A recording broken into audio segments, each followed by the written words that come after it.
Hello and welcome to the BNB show. My name is Brandon. This guy here to my left, that's going to be Brendan Nelson, Seahawks Brendan Nelson to you. Good to have you in the house, man. We have almost made it, Brendan. We're right there to the start of a season. And boy, I think we're both as hyped as either of us have been in doing this for a couple of years, aren't we? I'm ready to go, man. I'm ready to go. It is Christmas Eve, and you know that there's a pretty decent chance that you open up your present and somebody pops out with an axe to kill you. But there's always that chance you open that box and you get what you want and things are good. So I'm ready to open that box. So the awesome part about NFL season, Brendan, is you don't know if you've got millionaire parents or if you're on welfare program. You could be on either side of that going through the season when it's all said and done, and that's kind of the exciting quotient of it. Yeah, well, we're going to do today, folks. We do this every year right about this time, and me and Brendan both have on our separate channels giving out predictions when the schedule releases and talking about what we think the Seahawks team is going to go when we're back in, let's say, May or just after the draft.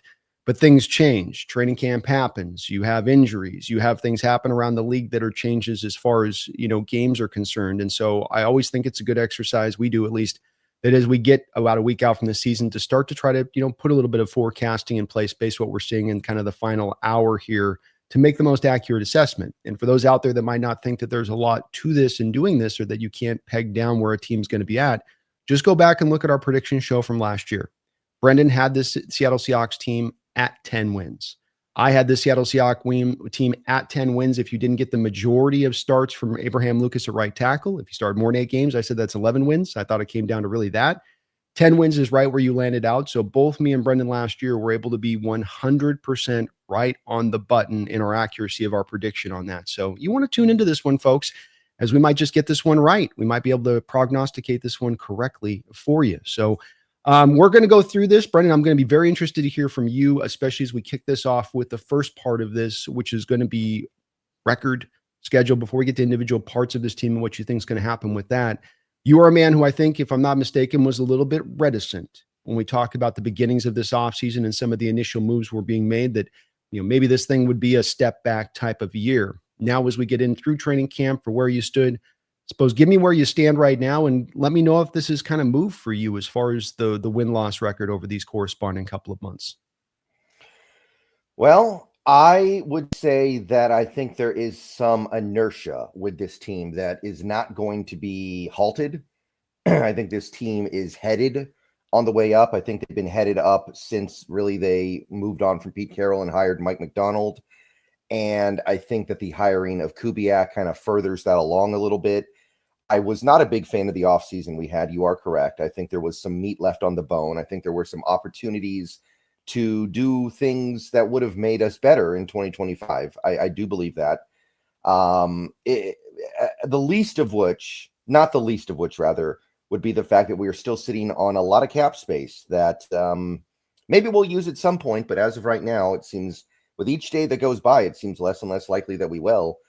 But I still think that inertia is going to carry us forward, combined with this very soft schedule. I have ultimately landed on 11 wins.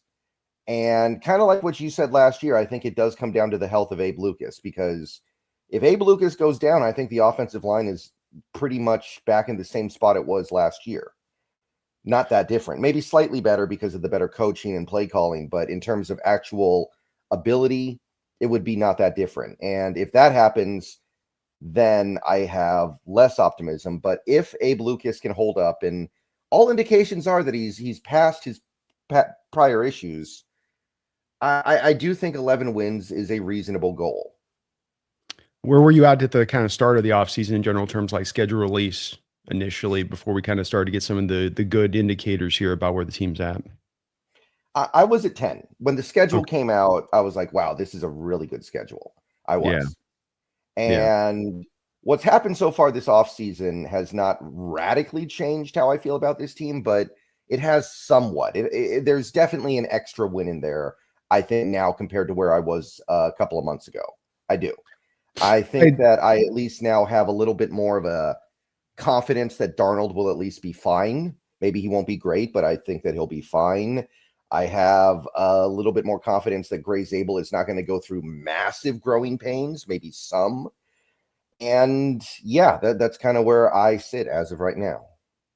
I think it's fair. It's maybe another point on this that you've probably considered too. Is I was doing the show yesterday on this and just kind of surprised by how, right, like you say, initially the schedule looks really nice and tasty right out the gate, and then it's only become more succulent as the months have gone by, in my opinion. When you look at not all the Right. matchups, every individual game, but a lot of those games, you're going, ooh, I like the right time when we're hitting this team. Ooh, I like hitting this team this year with where they're at organizationally wise on their pathway.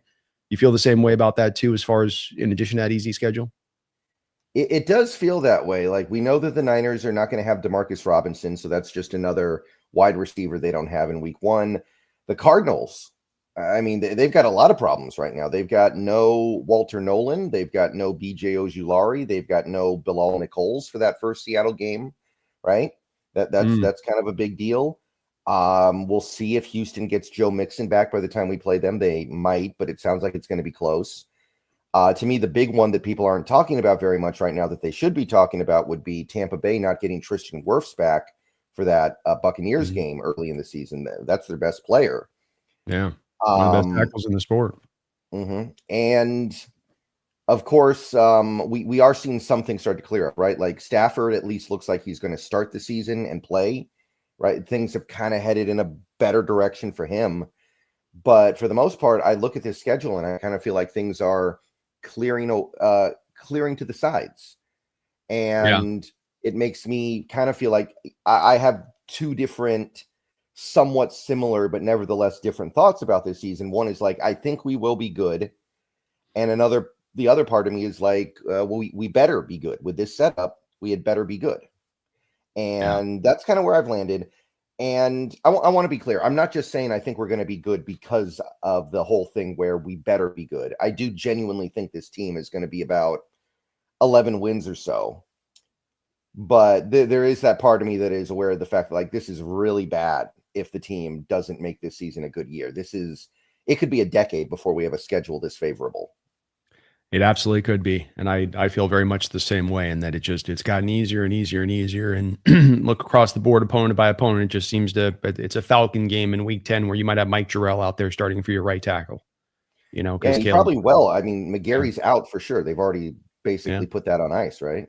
Yeah, he's out for the year. So you have these kind of situations. You mentioned Wirfs, these things starting to turn, say nothing in the Niners game, which absolutely we've been given a much easier path on that one versus the top heavy older team that you're getting to face week one that are maybe at their fullest strength, and how you would look at the schedule in the offseason versus where they're at kind of now. And you go, oh, it's not too shabby there on this. And this is really setting up well. So I think you're accurate on that, man. We have not had a schedule this easy when the schedule released, and it's only been made all the much more easier in the corresponding months since it got put out.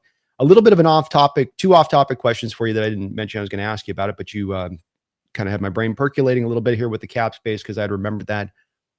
Can you explain to me what John's doing there with the cap? Is this just all, I want to roll this stuff over into next year and I've got these extensions I want to do in across the board with young players and I'm just going to try to bump up that cap space next year? Or do you think he has an eye for a trade deadline deal? I got to believe he's keeping his options open, which I think is smart. I don't think there's anything wrong with keeping your options open. Although there is a part of me that looks at what the Mariners are doing right now, where they did nothing in the offseason and then they traded for a bunch of players at the deadline. And the players we traded for have been great, right? It's been pretty cool. Josh Naylor, Eugenio Suarez, they've been great shots in the arm. But wouldn't you rather have those guys for all 6 months of the season rather than just the last 2.5? Like that's going to help push you even further up. And I do kind of feel like, while I know it's not the same thing because we actually did things during the offseason, I'd rather try to get the guys now than waiting until mid-season to acquire them. But I do think it is a move to keep your options open, and I suppose that's okay. There are going to be players that are not available right now that will be available in 2 months because some teams are going to fall on their face. And you can definitely make something happen there. And you will be in a unique position to afford pretty much anything you want to, because there's nothing you can really trade for that is going to cost more than the cap space that you're currently sitting on. My thing with the extension thing is you can extend players and it doesn't affect this year's cap, right? Because it's just extensions on the contracts they already have. So you don't have to wait to extend players if your plan is to roll the money over. Well, I think what, just to counter, the reason being is that, like John said yesterday, I think that's the reason you wouldn't do it now is that these guys haven't quite done enough to earn those extensions. I mean, mostly, I would agree. I would agree mostly. I am still looking at Charles Cross, and I'm thinking about where the price tag could be in a year compared to where it is now. And I really would prefer to get that done now because that is one of the most valuable and most expensive positions in football. Some people have suggested that maybe Cross isn't even coming to the table yet because he's got 2 years left. That maybe it's hard to know. Yeah, that's a tough one with John mentioning that I don't do 2 years. This is a little bit of a different deal than that normal deal, right, Brendan? Because when he mentioned that in the past, that was more for people that were like DKs that's been coming trying, or Gino last year that, hey, I've got 2 years left on an extension. I've signed with the team, not I'm on my rookie deal, and I'm getting into this year of my rookie deal. I mean, he might hardline it, but I'm with you and I could see it. I would wonder with Cross, do you really think that the savings are going to be that significant if you sign him now versus what he's going to make after this year? Because you still have the leverage of the 5th-year option of him after this season. So it's not like he's got a free agent, free and clear mode to go. Yeah, but I think he's going to be very good this year because he's going to be protected, which he was not last year because of Grubb's offense. I think this is probably your last chance to lock him in at a more normal rate because as well as he did play last year, his top line numbers were actually pretty bad because of the offense that we had. He was near league leading in pressures allowed because of that. But I think that this year that number could get cut in half very easily just because of the offense we're running. I would prefer to get it done now. I think that you are talking about $4, $5, $6 million a year potentially because the cap just keeps going up and up and up, and what the players want and what the players ask for is going up and up and up at a commensurate rate. So I'd like to get it done now, and I would hope this is a circumstance where John is willing to kind of throw his rule away, but it doesn't seem like it's going to happen. I don't think it's the end of the world. I do understand that Charles Cross hasn't been Tristan Wirfs, right? He hasn't been Trent Williams. He hasn't been the best left tackle in the league, but I am aware of that price tag probably going up after this season, and I don't love it. Yeah, I think that's just where I stand with it. Is I think you might be on the point with it being maybe there's a $5 million difference. I think if there was a $10 million difference, we've talked about this with Cross, and that you can save maybe a $10 million per year kind of situation by getting to an extension early. That's one thing. To me, when it's a $5 million difference and you still have the 2 years of club control, I don't really mind kind of just letting it play out a little bit longer on that because that's not a significant amount of savings for a guy. That $5 million is not a big deal on the cap. That's going to be up around $300 million next year where it stands. So I feel like, I'm okay letting him, wait, you're not in danger of losing any of the guys except for those that are going to be due for free agency. And you always have the franchise tag if you really had to pull that for one of these guys like Walker has a breakout and you can, slap him with that if you really had to. But one other thing I want to ask you before we get over to kind of the some of the individual things here with the Seahawks this year on this is you buying this Micah Parsons to the Packers rumor stuff? It's picking up steam. I still believe if I had to pick one side of this, that he's too good to trade. There's just not a trade you can put together that is equivalent to his value as a player. Like he's everything you could want. He's young. He's played at a phenomenally elite level from the moment he started playing football. He's doing things that only legends of the game, like not even Hall of Famers, right? Guys like Reggie White go beyond Hall of Famer. There's like a tier above, and that's what a guy like Reggie White and Lawrence Taylor is at. My gut tells me they're just not going to be able to come to any kind of an agreement because it's what would be fair value for Micah Parsons? 4 first-round picks? I don't think you can cook up that kind of a deal, but I think it's more possible now than it was before. I think if I were to place odds on it, I'd say it's somewhere around 35% that he gets moved, but I still side on the 65% that says he's just too good to be traded. Yeah, I feel like when the Packers are aggressive organizationally, it tends to pay off for them. They target a Reggie White, they target a Charles Woodson. Last year, Xavier McKinney and Josh Jacobs in free agency when they normally tend to play very cards close to the vest in free agency. We'll pay our own guys. We're kind of poor. We don't have a lot of money. Like they went out last year, and I feel like this organization sometimes plays it ultra conservatively in their approach, too much so, and they're patient year by year, and that give them a sense of urgency, and that's where they can be a little bit dangerous. So I can see why the Packers on this move would be thinking, hey, maybe so. I think the Cowboys have waited pretty far on this if they're going to try to move them at this point to expect that they're going to get max value, being that we're now at the start of the year, and you're really risking having the guy just not play for you this year and then giving up lesser maybe assets after the year if he doesn't play or play as well. I think the Packers have that kind of package we could offer where you go, hey, here's 2 first-round picks, and here's Rashawn Gary. Right, we'll throw in an extra kicker pick, maybe on top, like a third or something, but that should be that's about an equivalency to if not a little bit beyond the Khalil Mack trade. Maybe it takes one little extra kicker in there, but if I was the Packer organization, I'd absolutely make this move. I mean, that changes the scope of their defense and how it looks. Versus right now, they just have a bunch of kind of solid guys. They're a little bit of the problem that we've had recent years, where it's like you have good solid guys, but you don't really have any difference makers on that defense. Right. Absolutely. I would do it if I was Green Bay. If I could find a way to do it, I'd even give up 3 first-round picks for him. Maybe I take Gary off maybe I'm taking Gary off the table at that point. But the point I'm trying to make is that what are these picks at 22 and 23 overall going to do for you compared to what Micah Parsons is going to do for you? It's not very close. It's a good point. It's a very good point with that. So I would do the same thing with them if I'm the Packer. I'd probably even do the 3 and a Gary if I'm the Packer with this, because I just go, like you said, those are going to be later picks, and you've got your quarterbacks. You're not risking like when they're going to have a pathway to our next quarterback. He's locked in. You put him on an extension. So this is the time to kind of maybe potentially do that if you're the Packer from their perspective. And we'll see if it goes down. Boy, that would change the nature of the NFC in a heartbeat. And that NFC North would be just crazy this year, wouldn't it? Oh boy, yeah. It would be. I think Green Bay's the prohibitive favorite at that point, though. Yeah, I think you got to give them the nod on that one. Minnesota starting a rookie quarterback. Detroit's had some stuff that they've had to get over here this offseason. I think I'd give it probably the nod to Green Bay, as long as, of course, Love's fingers okay with that ligament. Rain, couple of donations here, and Rain becoming a member of the channel. Thank you for becoming a member of the channel, Rain. I appreciate you. Welcome aboard. Very kind of you.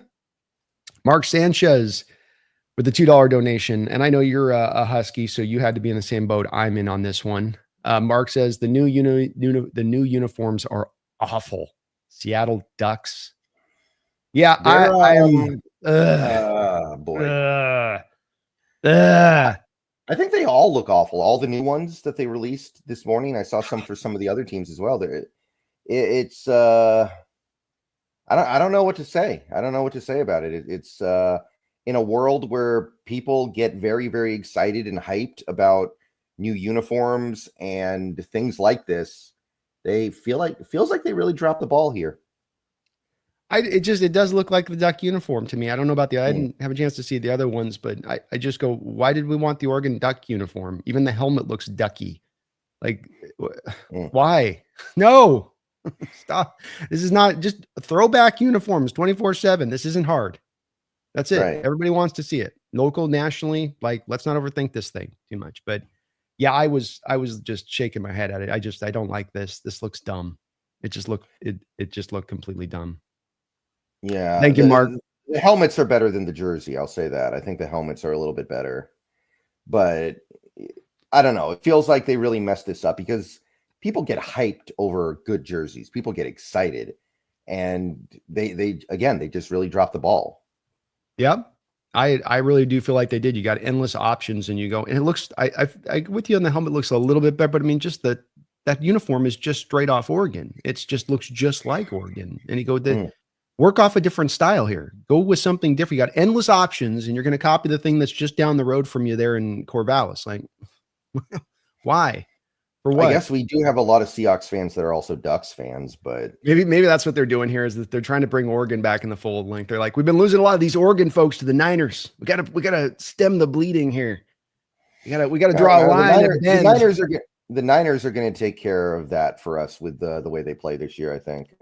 Yeah, they're heading there, and I was mentioning they're not on show with it, that just to put it again back in perspective, that Niner team with $100 million of dead money, and then about $45 million of cap space they're just sitting on right now. So half of their cap is just going to nothing. It's kind of a miracle they're in as relative good shape as they are, given that. Like, that's kind of amazing in a way.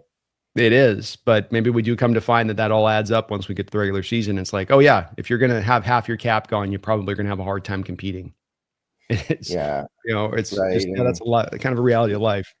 Yeah, and there's other stuff too. Like, there's no way Kittle has a full 17 game season. Like, he has to wear down at some point. The guy's taken unreal physical abuse in his career. Especially considering he's going to be targeted 179 times this year by Brock Purdy because they don't have anybody else to throw to. Oh, yeah. Thank you, Mark. CP on your side. Shaw, thank you for the $2 donation. It says, go Hawks. One game at a time. Get back into the playoffs. One game at a time is right. Absolutely, sir. Yeah, that's the right approach to take. We spend all this time talking about how soft the schedule is, but they still have to go win the games. And this is the NFL. This isn't college football. It's not like we're not Alabama playing Pepperdine week 1, right? It's not like that. Well, to your point, a couple of years ago, the Rams came into your house. You felt very good about your team and where they were at. The Rams were coming in without Cooper Kupp. They didn't have a lot of receiving help there otherwise. You felt like, oh, we'll be able to take them home week 1. Vibes will be great. The crowd will be into it. And the Rams really took it to you in that game. You weren't, in a lot of ways, as Carroll said at the end of that game, he didn't have that team prepared and ready to play that day. And I think that Mike's got to be pushing a bit against this, doesn't he, with the fact that the Niners do look so vulnerable. They're coming in limping. They got broken bones sticking out of skin. And so you a little bit can maybe, you'll ease up a little bit as a team going, oh, we got this. This will be simple in our house. So I hope they don't let that capture their spirit again as they did a couple of years ago. Yeah. And I think that game was like the first really strong sign that Carroll didn't have it anymore. And that was kind of the moment when you realized that year could be the last year. The fact that he could have the team so unprepared for week 1. Like that's not something that should ever happen, because you have how many months to prepare for that game? It's at home. You're playing a division rival. Like that shouldn't ever really happen. I can understand not being prepared for a game coming off a short week, or maybe a road game on Thursday night football. That's one thing, but you should never really be unprepared for that first game. That's just not something that a good coach should ever let happen. No, and the fact you don't have your players just alone hyped up for it. You've been going through that whole offseason. You're building up to this game. It's one thing when it's week 8 and you're 7 weeks in, your body's hurting, your mind's tired, and maybe you have a letdown on a given game. It's another thing when it's the first game of the year and everybody should be laid. And it just makes it, I think you're right about it, just makes it all that much more inexcusable if you don't have that team ready to go on that game. Like, how does that happen? But one game at a time, Shaw. Well said on your part. HHG with the $2 donation. He says, hey, at least these uniforms are better than the highlighter green. Yeah, the jerseys that I remember being the ones that everyone hated, I think they were orange. Do you remember those? I think they were. Oh yeah, it's the 2007 ones with the Mora years that was in here. We did a little bit with Holmgren. Those are the worst ones. The highlighter green, but not full highlighter green. It's like a lot of highlighter green with a little bit of horrible accents around it. Yeah, I think the highlighter green was better than the orange. Those didn't make any sense at all. And I'll agree with you there. This one's at least better than the highlighter green, I suppose, because I hate those, but I don't like either of them. Start coming up with uniform options that look cool. It's not that hard. It's not that hard. Like Tampa Bay did the thing with like the digital clock numbers, like that's a pretty simple idea, but I think that's actually pretty cool. Yeah, I think there's a lot of room here to get somebody in there that can be kind of visionary in their approach to it. And that's what bothers me. This looks like something else. Where's the vision? You copy and paste it, made some slight alterations to it. Like you added some effects to it or something just to kind of change it a little bit. Like whoop-de-doo. Yeah, they hired the person who did the Cracker Barrel redesign. I guess so. I don't know if has anybody seen that person lately. Yeah, I mean they're gone now, I guess. So they came over to the NFL and threw something together over the evening. I suppose they got it off and they got a job quick on that one. Good for them. Good for them. Feed me with the $2 donation, maybe giving us a bit of an update here on this situation. The Cowboys are looking for offers on Parsons right now. Have you heard an update on that? I hadn't seen that prior to going live today. Yeah, I've seen some things that indicate things are starting to move a little bit. And I was aware of that before we went live. Nothing serious has materialized yet. My understanding is that Green Bay made a very, very big offer and Dallas turned it down. It was like 2 firsts, a second, and a third, or something like that. It was something pretty excessive. are pretty significant, and Dallas turned it down. Again, that's why I think ultimately nothing gets done.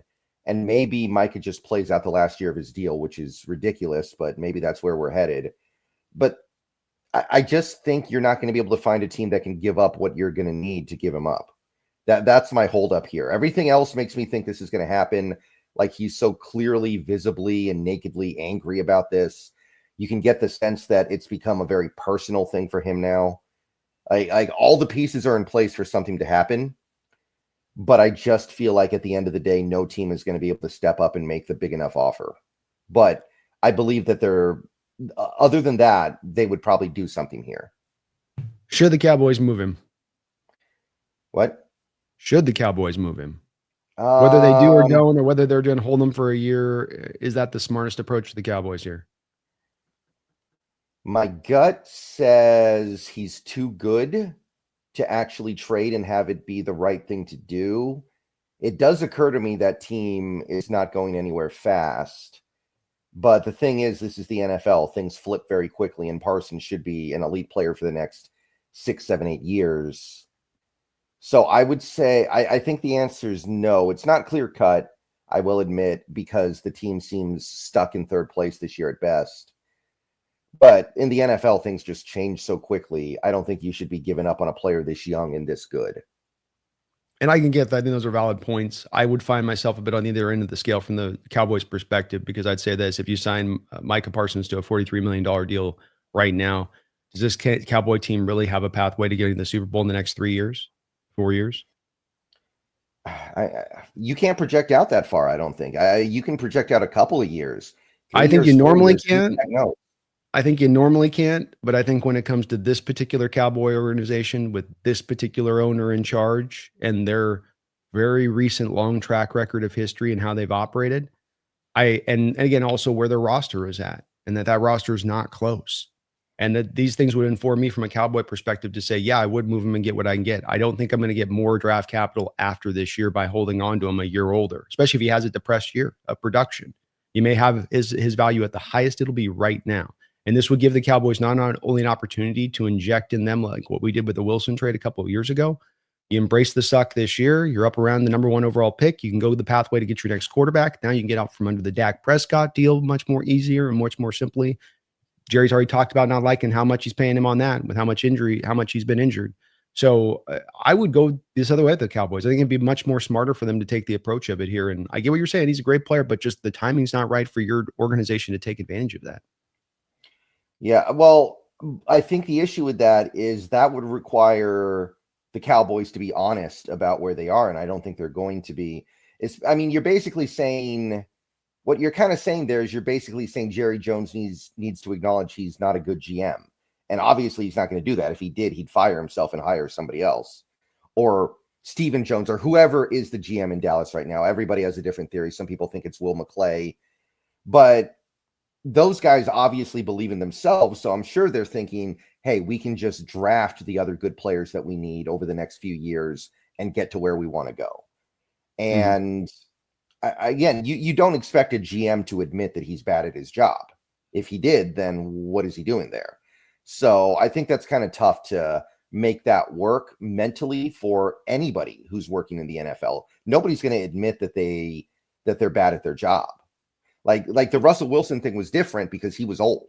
And I think that the team was kind of looking at him and thinking, well, you're not that good anymore. Why would we want to keep you when we can trade you for all this stuff? That's clearly not going on here with Micah. There's no sense that, oh, this guy's not that good of a player. So I just struggle with that part of it, where it's almost like by trading him, you're acknowledging that you're not good enough at your job to get the roster to where it needs to be in the next few years. And nobody's going to admit that. Well, you're also talking, though, about a guy that is absolutely willing to self-delude himself in regards to his outlook of the situation. I mean, this is a guy that self-deluded himself watching that documentary. I don't know if you watched it on Netflix with the Cowboys, but it's one that's very eye-opening, again, to go back and listen to Jerry on this, of what you already thought about this guy and how he has his outlook of the team, and how, he has, in a lot of ways, just they gloss over Jimmy Johnson and the Herschel Walker trade in the doc. He's in there taking credit left and right on stuff. And like, so you say, well, he has to own being bad, but he could just as well as look at the situation and say, no, I signed the right players, and then they got injured, not tough enough. They didn't take care of their bodies. They didn't do what they needed to be doing. And that's why those didn't work out. That's why we're not good. And then I just need to shuffle them out and get guys in here who are going to be toe the line guys that are actually, true warriors, or that will put in the work, that aren't going to be satiated by just getting paid and then stop, And then I could see him talking himself into it being, no, it's not me. It's this. Kind of like he did with, the Jimmy Johnson thing to me. And I mean, that to me is like, that was one of the most straightforward. You brought this guy in, and he, great all-time coach, Hall of Fame coach, but you ended up destroying the situation because you just couldn't help the fact that you weren't getting enough credit, essentially. And that you wanted, that's to me a guy that can self-delude, in my opinion. Yeah, maybe. It's tough to figure out. I go back to that thing that Jerry Jones said a couple weeks ago where he was like, well, it's the off season, and sometimes you just want attention on your team because people lose interest. And it was like he was admitting this is all for show, which again, I mean, that's not good. That tells me that your focus isn't on football. Your focus is on making money. You don't want your football organization to be doing that. But it did kind of make me feel like he was acknowledging that, yeah, we're not going to actually move him. This is just theater. I think there's also that element at play here. Yeah, it is tough though. At the end of the day, I feel like players like this pretty much never get moved. Teams just don't have the testicular fortitude to move players this good most of the time. Like, look at the Browns. Look at the Browns with Micah Parsons, who far more than Parsons should be moved, right? Miles Garrett. Yeah. Like, moving Miles Garrett at this point should have been kind of a no-brainer. That team is in a worse state than Dallas. Miles Garrett, is much older, and they still don't do it. Because he's too good, I guess. And sometimes that's the only thing that matters. It is, and it shouldn't. To your point, you should be taking into all these things into account when it comes to every individual player, including, most importantly, where you're at organizationally. Because I know I've told it to you a million times. I think that's the biggest mistake NFL teams make by and large, is they self-identify where they truly are at, where their standing is at, where they're headed. And it just gets them into a lot of trouble. And that Garrett deal, I think you nailed it right. I think it's one that just is, they're going to look back on and go, man, maybe we shouldn't have done that. Maybe that was one where we just didn't want to move.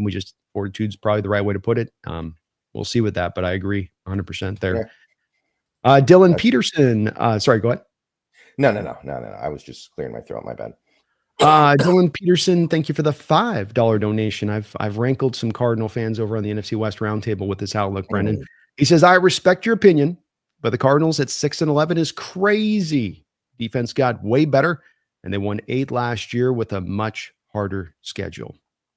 So I've indeed have a very sobering outlook when it comes to the Arizona Cardinals for this year. I would certainly acknowledge, Dylan, that the Cardinals last year played the very tough schedule, very tough, and they were very good about it. Let me get Brendan's opinion on, then I will try to validate a little bit of why I have the outlook. Let's see where he stands with this one. I do agree that the defensive line has gotten massively better from last year, but some of the pieces of that defensive line, when are they going to get back? We know that Ojulari is missing the first 4 games. We know that Nolan is missing the first 4 games. Like, these are pretty big pieces of that revamped defensive line. And it's still going to be better because last year they were playing like they gave LJ Collier big snaps last year. So they're going to be a lot better on that area. I do agree with that. But there are other areas of regression that can come up. Sometimes the ones that aren't even that readily obvious. Like, Kyler Murray last year was very, very protected, right? He was able to have a pretty good season, but they were able to really protect him by running the ball a lot and asking him to not do all that much. That may not be replicated in 2025. They may have to ask him to do a little bit more, and with that is going to come more mistakes. That is one thing that I'm looking for in 2025. I also wonder if that running game is going to be quite as good, because every year that Kyler is in the NFL, you figure he's going to lose at least a little bit of athleticism, and that's a big part of what they do. I'm looking at elements like that, and I don't know if I'd go 6-11. I'd have to look at their schedule and really break it down game by game. But I still don't think that team is really going to be better than they were last year, even if parts of the team are going to be better. Yeah, and I think for me, Dylan, and even where Brendan says on the defensive line, for instance, I think a lot of this thing behind the Cardinals being better this year is that, well, you improved in your second year under Gannon, and then you had the hard schedule last year. These things are absolutely the truth, and then we get reference to the defense. Oh, well, the defense is going to be way better. Well, you put the defense is definitely going to be way better. That defense, man, with what you did this offseason, how much you put. Okay, let's pack this a little bit. Walter Nolan's a rookie who's going to be out the first 4 weeks, and defensive tackles, defensive ends don't tend to give you a whole hell of a lot in their rookie year. That's just a fact. Ojulari is a guy that's proverbial. And quite frankly, both the Ojulari brothers have had a tremendous problem with staying healthy in this league. And until either of them do so, that's a big question mark, and you can't rely on them until they show they're able to do it at a pro level, because neither has been able to do so. Neither. You've got Josh Sweat. He'll fit. That's a good addition there. Calais Campbell, good addition, but the guy's 40 years old. How many snaps exactly are they looking at playing him? 60, 70%? No, you're going to play him down pretty low. Yeah. You're going to play him. I feel bad for him. Right. So you're going to play him. You'll play him down pretty low. So what else is, after I've gone through those guys on this defensive line, Brendan, what else is on that defensive line? And again, this is the big thing, right? Because I can look at the receiving core, you didn't improve it. I can look at the running back room, you didn't improve it. I can look at the linebacker room, inside linebacker room, you didn't improve it. So this is the one spot where you really put some resources in to say, let's buff this thing up. I just took those guys off the table. Josh Sweat, he'll be an improvement. That's not a game record. That's not Myles Garrett. That's not Micah Parsons. It's a solid edge player. And yeah, you'll get something from Campbell. But Brandon, what else is there on that line? What else is going to be productive on that line? You are counting heavily on Nolan and Ojulari. You are. I admit that. It's still better than it was last year, though, because last year I was reading some stuff about it. I had forgotten how bad it was. They were putting practice squad caliber players out there for a decent chunk of the year. Yeah. But and also the thing you said about wide receiver not getting better, I think there is an expectation that Marvin Harrison Jr. steps forward as a player because he was a rookie last year. I think that's reasonable.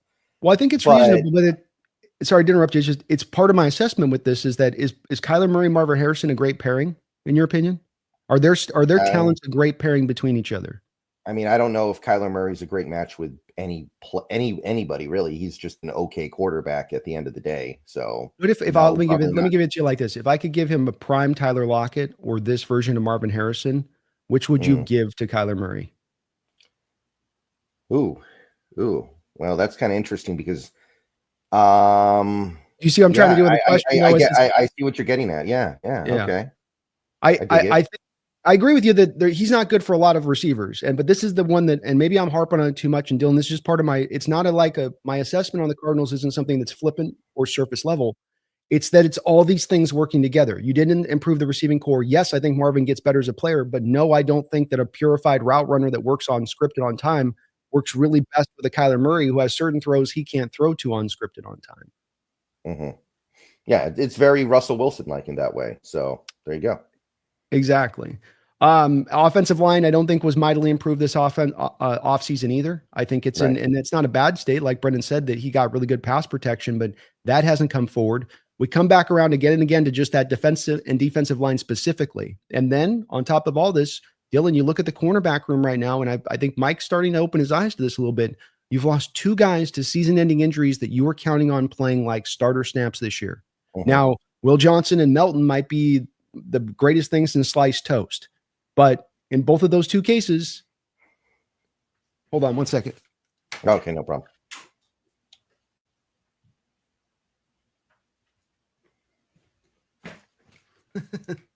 I heard somebody come into my house. I was like, is the door opening? So I just think that the cornerback room has been kind of hurt already before we've even gotten to game one. Will Johnson's got that knee that caused all those teams to pass on him, Dylan. And then you have Melton, who's also been beat up and injured here early on in his career. And he played a lot of games last year, but he only started 3. So he was working in and out of the lineup. There's questions there, I think, all across the board with this team. And that's how I kind of end up at six wins, even with an easier schedule. Yeah, and I think it's very possible. And right now it even kind of feels likely that Gannon is the kind of coach you want to have when you have a bad team. He can maximize. Maybe he's not the coach to get you over the top. I think I could see a little bit of that. Maybe he's like, there are plenty of guys like that. Scott Service was kind of one of those guys, right? He was really good at getting the most out of a bad team, but when you were trying to push to that next level, felt like it just wasn't quite there. Yeah. I think I would probably have a bit of that a sense that I'd be agreeing with on that, I think, to a degree. And I like Gannon. I think part of it too for me is with this, Dylan, is the assessment of I just don't think Gannon's a great pairing with Kyler.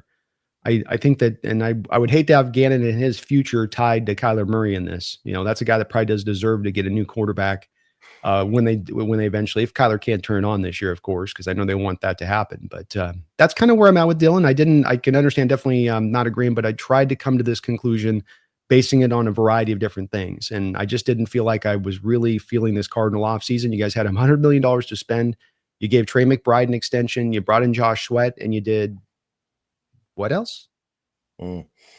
Well, I mean, Ojulari, right? And no, he's a rookie. See how many games.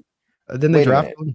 I thought they signed him from the Giants. Or is that got an Ojulari? There's two Ojularis. So they had the Ojulari they drafted like the second or third round a couple years ago. Oh, okay. I thought they signed the other. Okay, whatever. They might have signed the brother. I didn't see it. I didn't see the signing to him there, so I don't know on that one. But I know they got the other one. Okay, so yeah, and like you said, that secondary, other than Budda Baker, who's still somehow there, kind of amazing that he's still there after all this time. It's not good, like you were saying. I remember we both really liked Max Melton in the draft, but not reliable. Yeah.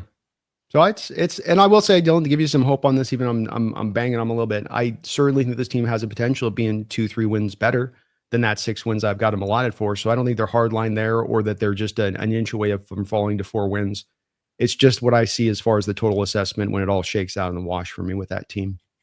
Yeah, and I think it's easy to forget the NFL has more to do with like variance and luck than anybody would like to admit. These games are close. These games come down to 1 or 2 plays.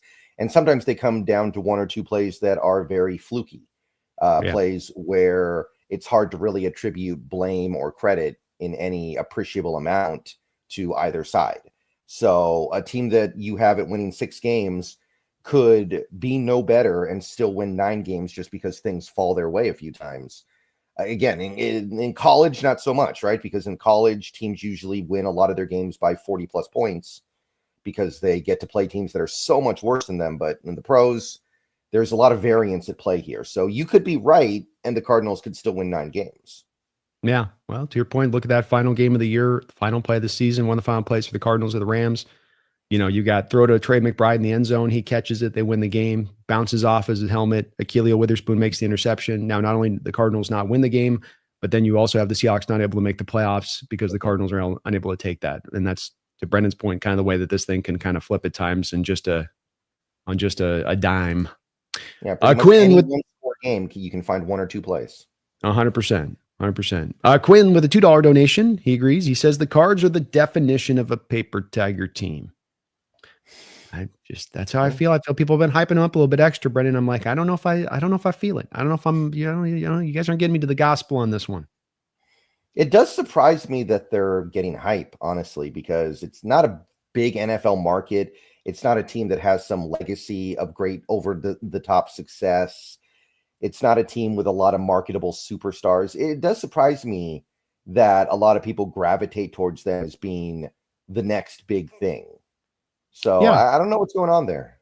Yeah, it's kind of the new hotness to pick them a little bit on this. So we'll see with it. We'll see on them, but I can still see them being really tough. I do think there's a bit of the paper tiger aspect, though, Quinn, as you mentioned. I'm kind of with that as well on this one. Yeah, we've beaten them 7 times in a row. We have the right to not take them seriously until they beat us. Exactly. As well as I think that Mike McDonald in particular with that defense is just going to give Kyler fits this year, just like it did last year. I don't think Kyler's going to have an answer for that. Let's go to a couple of some of these kind of quick hitter things, Brendan, as we've kind of done these prediction shows in the past, and we're going to try to do this a little bit dynamically as far as we look at the team individually. Seattle here, 11 wins. That puts them in second place, in your opinion, in the division at that point? Or do you think this division's let me think here. That's really, really hard because there's so much we don't know about that Rams team right now. I'm going to say the Rams get 11 wins too right now, and it's going to come down to some esoteric tiebreaker that they might have to make up halfway through the season. Yes. It'd be a real long game of paper, rock, scissors. So I'm gonna punt on that one a little bit. I'm gonna say we and the Rams both have the same record, and it comes down to some weird tiebreaker that I can't even begin to speculate on. Okay, fair enough. Fair enough. Okay, so here's some of these quick ones. We're going to go through. Hopefully, these are a little bit fun for you folks, and the way we get Brendan to answer these ones a little bit. Which running back is going over 1,000 yards? If you believe there will be a running back in the Seattle Seahawks that goes over 1,000 yards. I'll go Walker. I think Walker will do it. Walker's the guy who can bust a random 80-yard run, and then suddenly he's already, that's 8% of the battle right there. He's the guy who can just. You're not part of the people calling for the calls for him to start and be RB1 Charbonnet? You haven't gotten to that. I mean, I think it's fine if he starts. I'm kind of indifferent to that. And I don't even think it's a bad deal if Charbonnet gets more touches, but Walker's the guy who's going to have the big breakaways. He's going to be turning the 20-yard runs into maybe 70-yard runs. Charbonnet is the guy who's going to turn a 20-yard run into a 20-yard run. And I think people forget how much easier that makes your quest to 1,000 yards when a couple times a month you're just going to bust some super long one that gets you to your quota for the day in 12 seconds. Amen. So 1,000 yards, I think it's Walker. And remember, this is a contract year for Walker. This is going to determine maybe the only big NFL contract he ever gets. He's going to be out there pushing it no matter what happens. If he can be out there physically, he will be out there physically. I'm sure his agent is going to be in his ear saying, okay, buddy, we need you. Get out there. I don't care what's hanging off your body today. Just get out there and tote the rock. So I'm going to say Walker. Yeah, and I would agree with you on that. I agree with your points as well. The fact that I think there's been management going on training camp here with Walker, and that the team, yes, everybody gets caught up in, oh, he's injured again. And I get that thinking, but I think what the team's done here is acknowledged the past history of injuries with him and said, look, through training camp, we're not getting him broken. We're going to bubble wrap him. We're going to get the protective layer around him through training camp and then have him ready to go fully for the regular season to get the most out of him that we can, like you say, in this contract year. Sam Darnold. Do we get the Sam Darnold New York Jet? Do we get the Sam Darnold Minnesota Viking? Or is it somewhere in between, Brendan? Has to be somewhere in between. I can't imagine him regressing to Sam Darnold Jet form. That shouldn't really be possible in an offense that is going to be as run heavy as this one. He should be relatively well protected, maybe not from an offensive line standpoint, but from a play calling and general offensive scheme standpoint. But in Minnesota, he legitimately got an MVP vote. I have a hard time believing he's going to do that. I don't think he's going to throw the ball enough. I don't think he's going to be put in a position to where he's going to be able to play at that level. But I mean, this is kind of the whole thing that we talk about with quarterbacks, right? We're not really saying that he's going to transform into a different person. We're saying that he's the same person he's always been. It's just about the circumstances that the player is in. So we're not really judging Sam Darnold individually. We're kind of judging the circumstance we've put him in. And I think the circumstance we put him in isn't quite as good as Minnesota last year, but it's better than what the Jets had him at. Give me his line, yards, touchdowns, INTs. I had this written down. Let me grab it. I don't want somebody to double check me later and then realize I got the numbers wrong. Okay, yeah, here we go. Yards, I had 3,969. Ooh, okay. I think he plays all 17 games, by the way. I'm not saying he won't get hurt for sure, of course, but I don't want to speculate on something that very random like that, right? It's really hard to know who's going to get hurt unless it's somebody who gets hurt all the time, and that's not Darnold. Yeah, agreed. Completion percentage, 64.15. So good. Not quite as good as last year, but good. 23 touchdowns and 10 interceptions. I think that we're going to run for a lot of touchdowns this year. So he's going to get Troy Aikman syndrome. You know how Troy Aikman would have his receivers get tackled inside the 5 every time. So Emmitt Smith would always get the touchdowns. It's going to be like that. I can see it. I'm kind of similar. 3,800 yards, 25 touchdowns, 9 interceptions. I might have the completion percentage a tiny bit higher in there, but we're right around in the same place of things. And at the end of the day, I think we're saying, by saying this, Brendan, you are saying a little bit of, I do believe that he's closer to the Viking Darnold than the Jet Darnold on that. He's going to run for 2 touchdowns too. I got that as well. Yeah. Oh, that's good. I like that. Yeah, although Milroe might snipe him with the tush push stuff. That's the part of where I went to 3,800. I was thinking even 3,700 yards because I'm wondering if there's going to be 5% of the snaps pulled off the books with him to give him the opportunity to be able to really do that. And 1 second here. I got to get my cat here. 1 second. Bear with me. All right.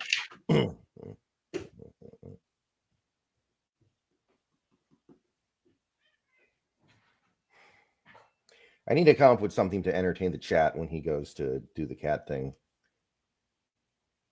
I could read off the Rick and Morty copy pasta. That would be a good idea. I'm not going to do it right now, though. Mostly because I can only remember the first part of it.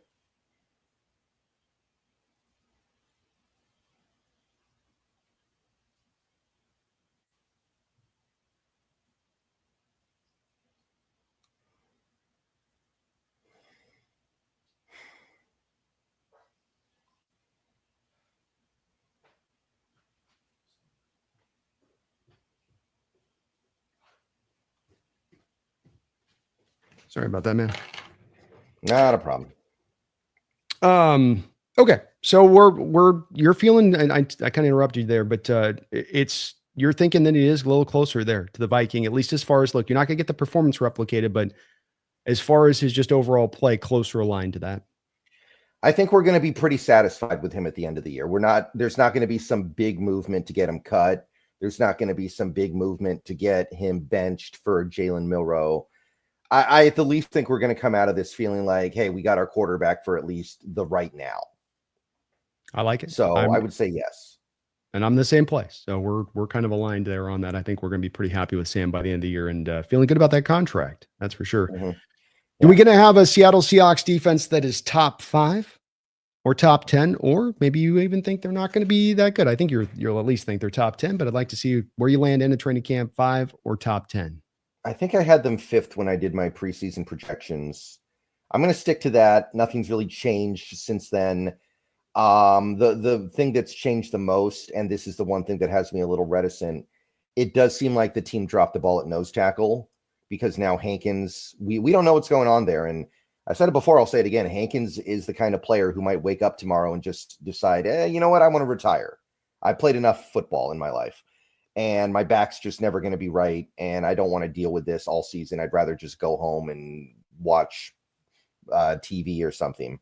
That would not shock me at this point. And there still seems to be some degree of uncomfortability with putting Jaron Reed at nose tackle full time. I don't know. We're not going to know till week 1 for sure, because Jaron Reed barely played in the preseason. I am a little bit worried about the nose tackle spot, but I don't think that's enough for me to drastically reduce my outlook on this defense.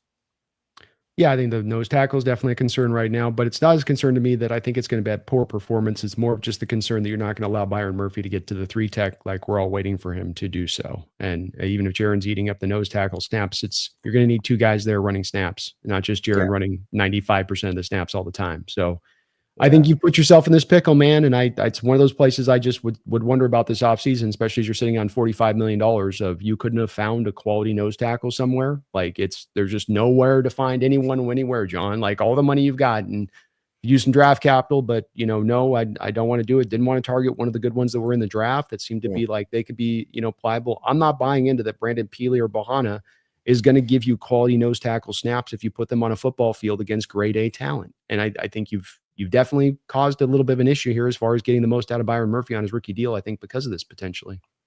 Yeah, and that's one of the things that frustrated me about this offseason. Finish the job. You're close. You're not that far away from having at the very least, a theoretically good offseason. But and look, some of the things that I didn't like about the offseason, they're very subjective. They're very native to me. I understand that not everyone's going to have the same position, but the nose tackle thing, I think, is objective. Like there's no real defending it. The only defense I've seen of it is, who cares about nose tackle? It's 2025. I don't know if that argument applies as well as it did a few years ago, even. So if we end up having problems this year because of the nose tackle stuff, I'm going to be annoyed, because it was easily avoidable. Yeah, I will be with you on that. And it does matter. And what you're doing with Byron does matter on this. And not utilizing a guy at his best is not the way you get the most out of your team. Trying to have a guy fill a hole up. And I was referencing this on a show yesterday, Brendan, where it's like taking Micah Parsons and saying, we're going to keep you at middle linebacker. Right. Oh, you can do all that edge. Oh, yeah. Put you middle linebacker. Well, you can functionally be a middle linebacker, but you could have a dynamic kind of game wrecker if you put him in the place he's at his best. It just seems like the ideal here.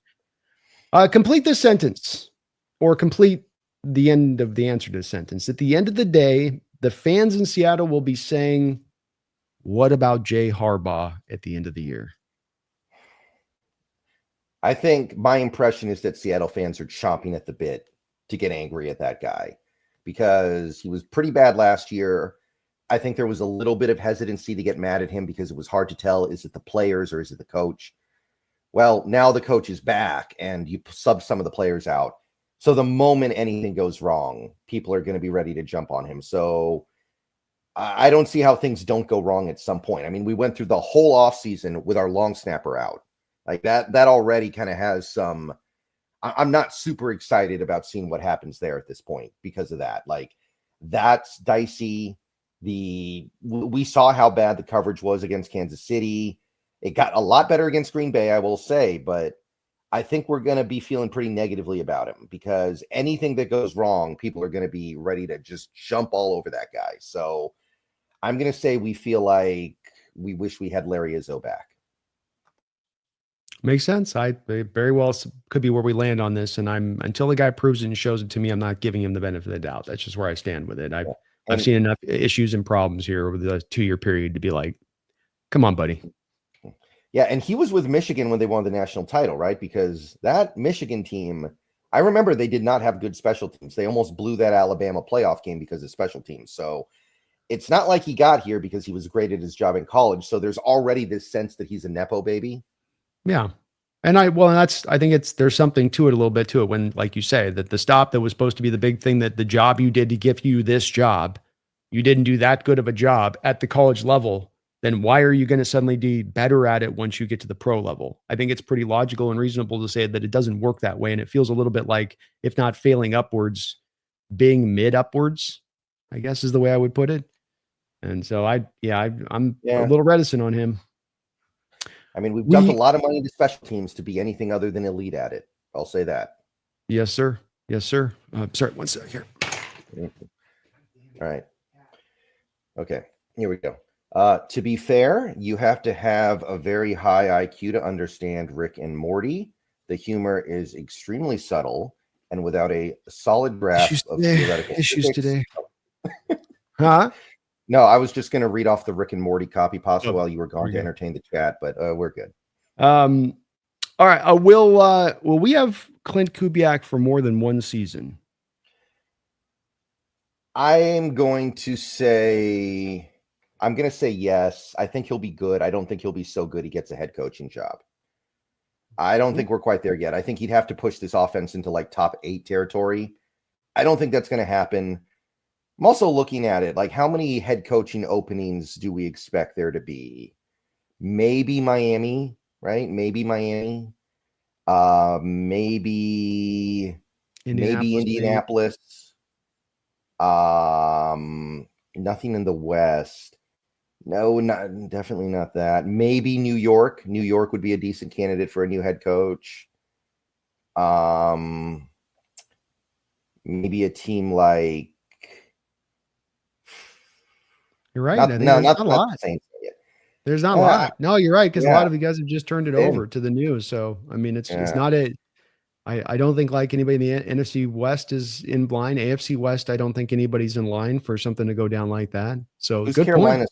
coach? Who's Carolina's Canales? Coach? Oh yeah, okay. They're not going to give up on him yet. Well, they have a bad owner, maybe. It depends on their year a little bit, but I mean, that's a flip of the coin because they don't have exactly a great roster, and they could end up just blaming the coach on that one. But do you go off of Canales to go to Kubiak? I wouldn't think that would necessarily be the move. So I think, you're probably right. You probably, as much as anything, he could maybe do a great job, and there's just not necessarily the opportunities out there versus some of the other coaches that might be available who have a track record actually head coaching and aren't first-time head coaches like Clinton would have to be. Yeah, and of the openings that are there, who's more likely to get them? You're going to have guys like, what if Belichick wants to come back? Mhm. Somebody will probably bite on that. Yeah. Yeah, there's Um, always a couple of coaches, it feels like, bouncing around out there somewhere that can maybe yeah, be hot commodities. you might scoff at this, but what about a guy like McCarthy who did have success in Dallas in terms of the win-loss record, and then kind of got let go because the team was incredibly injured last year? Like McCarthy could appeal to somebody, honestly. Like don't rule it out. Yeah, NFL loves its retreads, Brendan, to your point. They're certainly perfectly happy to go back through guys even if they haven't had great success in recent stops. If it's a known quotient, then they'll try to maybe roll with them a little bit. So I think Yeah, it's, it certainly is possible on that. But I think there'll be a very limited amount of jobs versus what we've seen the past couple of years and the amount of jobs that have been available out there. And right. that's just going to limit down the pool just a bit.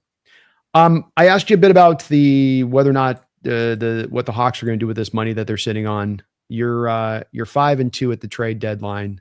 Are the Seattle Seahawks going to make a major trade? And by major trade, I would mean at least a minimum of a third round pick while adding significantly more money onto the cap.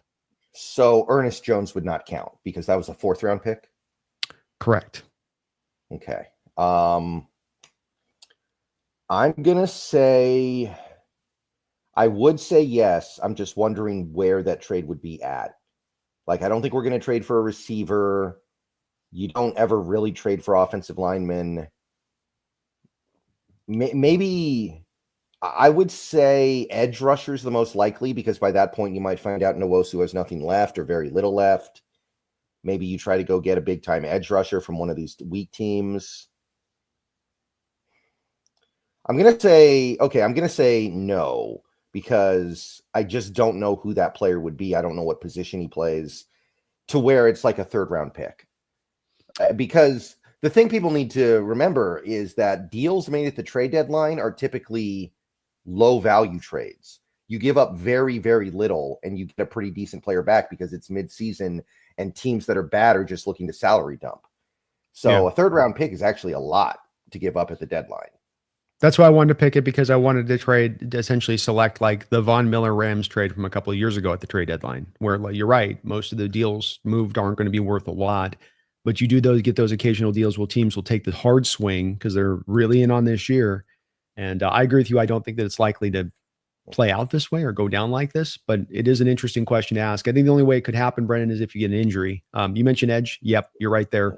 I think if you got an injury at the corner position, you got an injury at the running back position, maybe an injury at the wide receiver position, maybe now you're a little bit more willing to go down that line if that door opens. But absent that, you built a pretty full roster here, so there's not as much of a necessity there to going out there. You don't need a tight end. You got your tight ends pretty deep, so you're pretty well set on this when it stands. Yeah, I think what might happen is that if we find out that Nwosu is in a questionable state at the deadline, maybe we go give up something very little for a guy like Thibodeau just to kick the tires on for half a year. Mm-hmm. Like maybe you give up like a 5th-round pick or a 6th-round pick for somebody like that the Giants just want to get rid of because they're going to be really bad by that point and they just want to move them. Something Makes like sense. that. Yep. Completely makes sense, man. I could see it totally playing out that way. So, and you're getting good value at that point if you're making a trade for that guy for that half season. So could understand John doing it, can understand how it could line up. And yeah, so no major probably trade, but that's as much of a good thing for where your Seahawks roster probably is right now. Who are the 1-2 Seattle Seahawks defenders in sacks this year? I'm going to go with Big Cat. I'm not going to say, I'm going to say Big Cat's number 2. I'm going to say I thought you go 1 with that. I was like, 1 with the Big Cat. Okay. All right. Okay. I'm going to go number 2. And then number 1, I'm going to say Mafe because it's a contract year and he's going to be chasing those dollars. And I think he's going to play pretty much every game. We already kind of know Nwosu won't play every game. Normally I would pick him because I think he's a better player. But I'm going to say Mafe is going to be chasing those dollar signs. I like it. So Mafe Williams for you. I think I'm probably driven to probably agree with you. I looked at Derek Hall's sacks last year, and so many of those were cleanup sacks. Second, they weren't him just, and Mafe just wins pure when he gets his sacks. He kind of just has that pure pressure win. Hall's kind of has to like slowly work you down with the power. So I'll go with that as well. Best Seahawks offensive rookie. Best Seahawks offensive rookie. I do think it needs to be Zabel, and I know there's a temptation to go with Horton, but Zabel's going to be out there every snap. Zabel's also going to provide a pretty significant upgrade over what we had at the position last year. The only other candidate that makes a lot of sense would be Horton, and I think Horton will be good, but there won't be that many opportunities for him. He won't be on the field even probably half the snaps, and his impact in this offense is just going to be limited because it doesn't go heavy with the receivers. Agree. So Yeah. Zabel. I don't know who else it could really be. Like it's especially at left guard.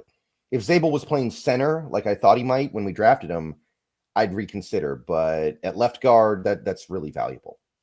It is. And likewise, this one's probably pretty easy as well for the lack of maybe options on this one. And partly because the first option is just so good. Best Seahawks defensive rookie. Yeah, who else could it be, right? Who else could it be? He-Man Warrior. Yeah, I mean, it's not going to be Connor O'Toole. No. It's not going to be Chris Paul Jr., who apparently, I don't know if we're getting him, by the way, or not. Everyone says we are, but then they say we aren't. I don't know if you're following that or not. Yeah, there's been some confusion on whether or not we're getting him or not. It seems like he's like taking a horse and buggy to Seattle because he's not here yet. And now people are saying, oh, he'll get here next week. So I don't know what's going on there. Maybe he's walking. Maybe he needs to get in shape. Weird. What a strange scenario. You think those guys want to get in the house as quick as possible if they're like on the back end of the roster. You know, you want to have a good impression and show right up, and kind of strange there on that side. Yeah. But yeah. Sorry, go ahead. But yeah, I'm in worry. Breakout player on this team. Breakout player. So somebody that hasn't done it before that does it this year. Or they far excel beyond what they've done if they've shown you something prior. Okay. So Boye Mafe is maybe giving you a 9-sack season. Hall's giving you a 9-sack season, but now they go give you a 15-sack season, 16-sack season. Yeah, I don't see that. I'm going to say AJ Barner. I think that he is going to do more as a receiver than people expect. And I think he's also going to become, because there aren't that many good run blocking tight ends out there. There are not a lot of great blocking tight ends in the league right now. Everybody's a converted receiver. He's going to become one of the best blocking tight ends in football. So I think you put those two things together, and I think he's going to be very impactful to this team. I love that pick, man. I love that. I hadn't expected that, but I love that as a selection. I'm going to go with the guy that I've probably gone with a couple times over the past couple of years, but the guy that you mentioned earlier on busting the big runs, and I think that he's going to take that next step in his game by 500-600 yards from his top season, and that's Kenneth Walker. I think he has a 1,500 yard year. I think he puts up about 15 total touchdowns. I think he's a factor out of the backfield in addition to that, giving you another couple hundred yards on, just out of the backfield, what he brings to that over the year. Contract year. And I just think that his fit to this offense and the holes that you're going to create in this offense naturally with the scheme and system and the play calling are really going to benefit him in a way that he's not had that wind at his back throughout any time in his career here. And, I think we just kind of forget with Walker because so much of the injury stuff is the thing that gets caught up, and rightfully so because he has been beat up so much.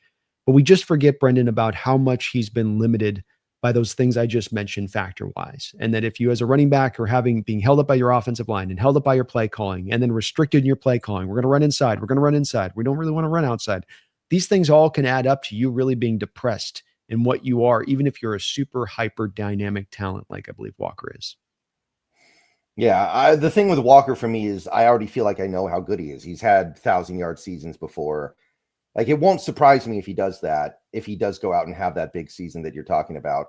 I would say, though, I think there's going to be a pretty good timeshare in that backfield. That may prevent him getting to 1,500 yards. I agree with you there, but I also think that you're going to be running it as a high volume rate from the ground as anybody in the NFL this year. And that's also the factor where there's going to be a lot of touches there for both those two guys, I think, in this offense. Yeah, and you're saying total yards, not just rushing yards with Walker, right?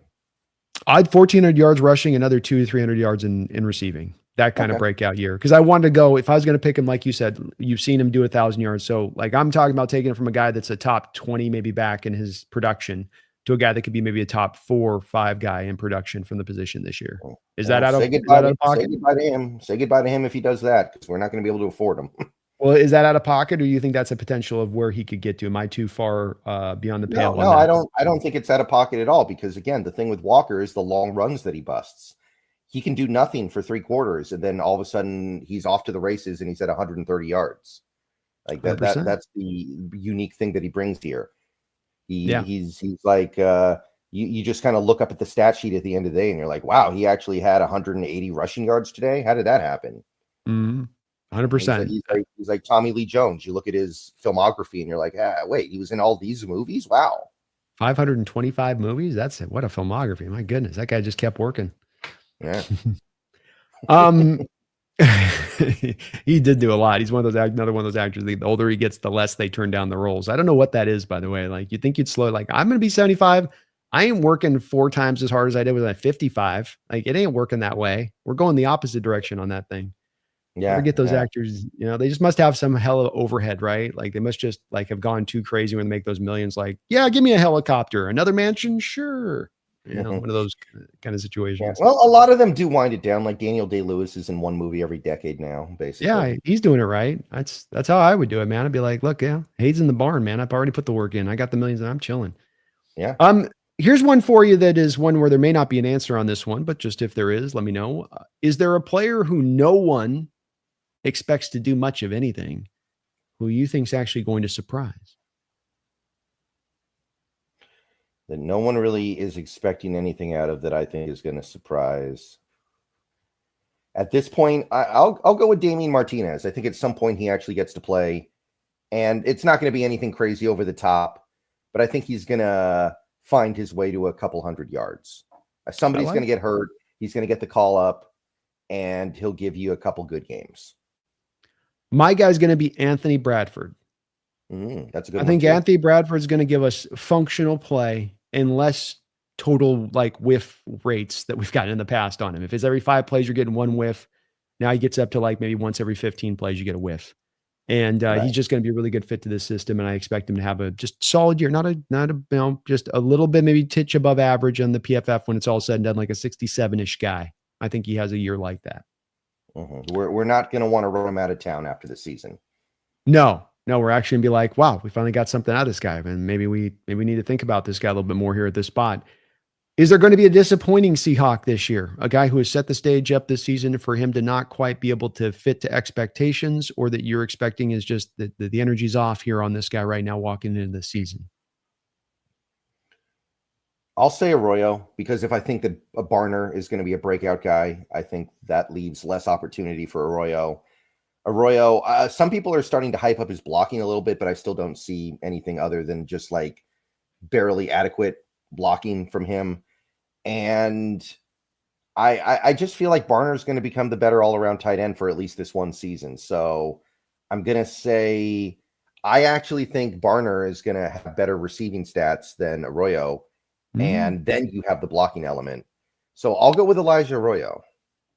I could see it going that way. I'm going to go with a guy that I don't think is going to disappoint because they aren't good or they're not playing good football, Brendan. I'm going to go with the disappointment because people don't see the guy where they would like to see him. And we talked about him a second ago. That's Byron Murphy. I think he ends up eating too many snaps over at the nose tackle role, and that it just limits down his productivity of what he can do as a pass rusher at times. Not that he won't be an improvement from last year, not that he won't give you some production from what he was at last year, but I think the team has just boxed this thing in a way, and that they've not given themselves a real easy out, and people are going to Bahana or Peely and even Jaron Reed on it. And it's like, I just don't think you did enough there. I can't rely on Hankins. Like you said, he might call tomorrow and say, I'm done. Even if Hankins is ready to go, he's had no training camp. How many snaps is he giving you game 1 of this season with the Niners coming into week 1? 5, 10 before he's gassed out. So I just think that you're going to end up relegating him a little bit out of position again this year because you just didn't deal with it. Yeah, Hankins would be like putting a trash can full of dirt on the field for the most part anyway. He's just going to stand there and be big. Yeah, that's pretty much what he does at this point, being 33 and not particularly all that mobile anymore at this point. So we've got we kind of figure out the division. You got us tied up, coin flip with the Rams in the division. What do you see with the rest of the NFL and the division winners just across the board there? The rest of the NFL division winners. Okay, so starting over in the AFC East. AFC East. I can't imagine it's not the Bills, like these other 3 teams. Some people are high on the Patriots, I'm noticing. I don't know if you've seen this or not, but Some people really think that Patriots team is just going to completely turn it around this year. No, it's they're in the right spot. They got the right coach. They did some good things this offseason, but it's an overstating it thing, right? They're to me, and that's a year out thing. The AFC North, I guess I just have to go with the Ravens. Steelers, terrible vibes. Bengals vibes are not really that much better, honestly. Like, it's better now, but that was a bumpy offseason to get to where they are right now.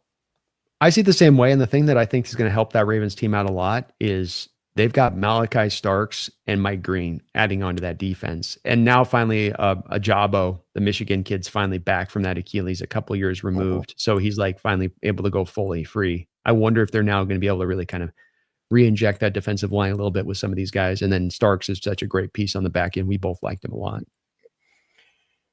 I'm going to roll the dice in the AFC South, though. I've really thought about this one. I'm going to go with it. I'm going to say Jacksonville. I thought you were going Colts, man. You're going Jacksonville, Brendan. Hold on, Brendan. You're going Jacksonville. Duval. Oh, you're making me change my mind already. Are you sure, Brendan? Duval. No, wait, hold on. Are you really sure, Brendan? Duval. He's a good coach, though. Like we can make fun of him all we want to. What he did in Tampa Bay was really, really good, and I give him a lot of credit for that. I don't know if he'll be a good head coach, but he's a good offensive coach at the least. So I think there's a lot of holes on that Houston team. The offensive line should be terrible. The receivers, I think, have a lot of potential, but there's not a lot going on right now that you're confident in, right? Because they basically lost everybody from last year except for what's the name of the Nico Collins. Thank you. Yeah.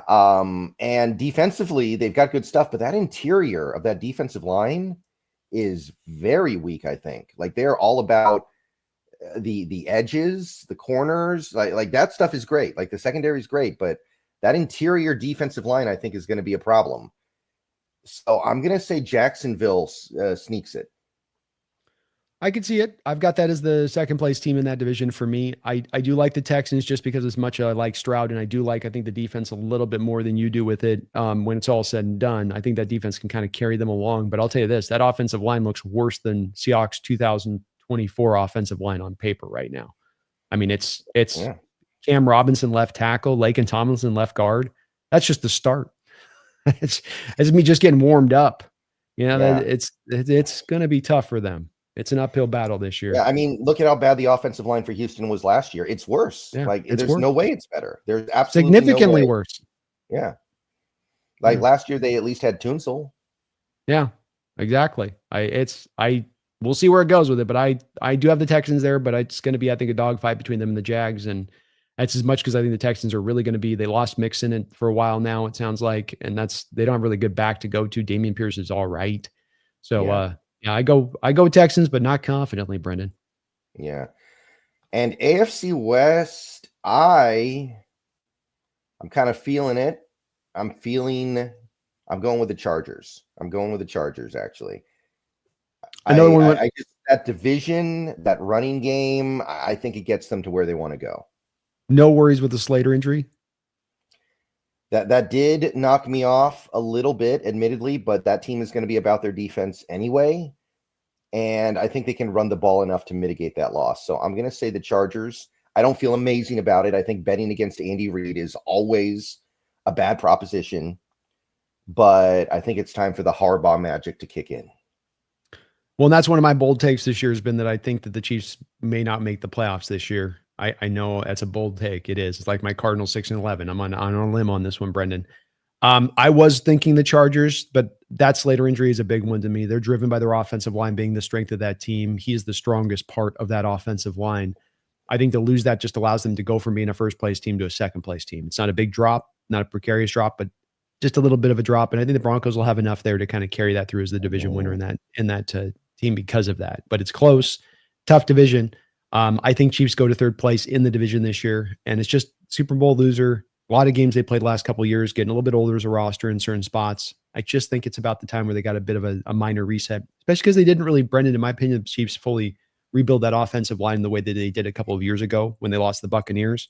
It wasn't as like, we're really driving on this. It was more of, let's try Connerly out there as a rookie. It wasn't, let's go get an Orlando Brown. It's we'll draft a guy late in the first, one of the fifth tackles taken in the first round, and we'll hope he can do it.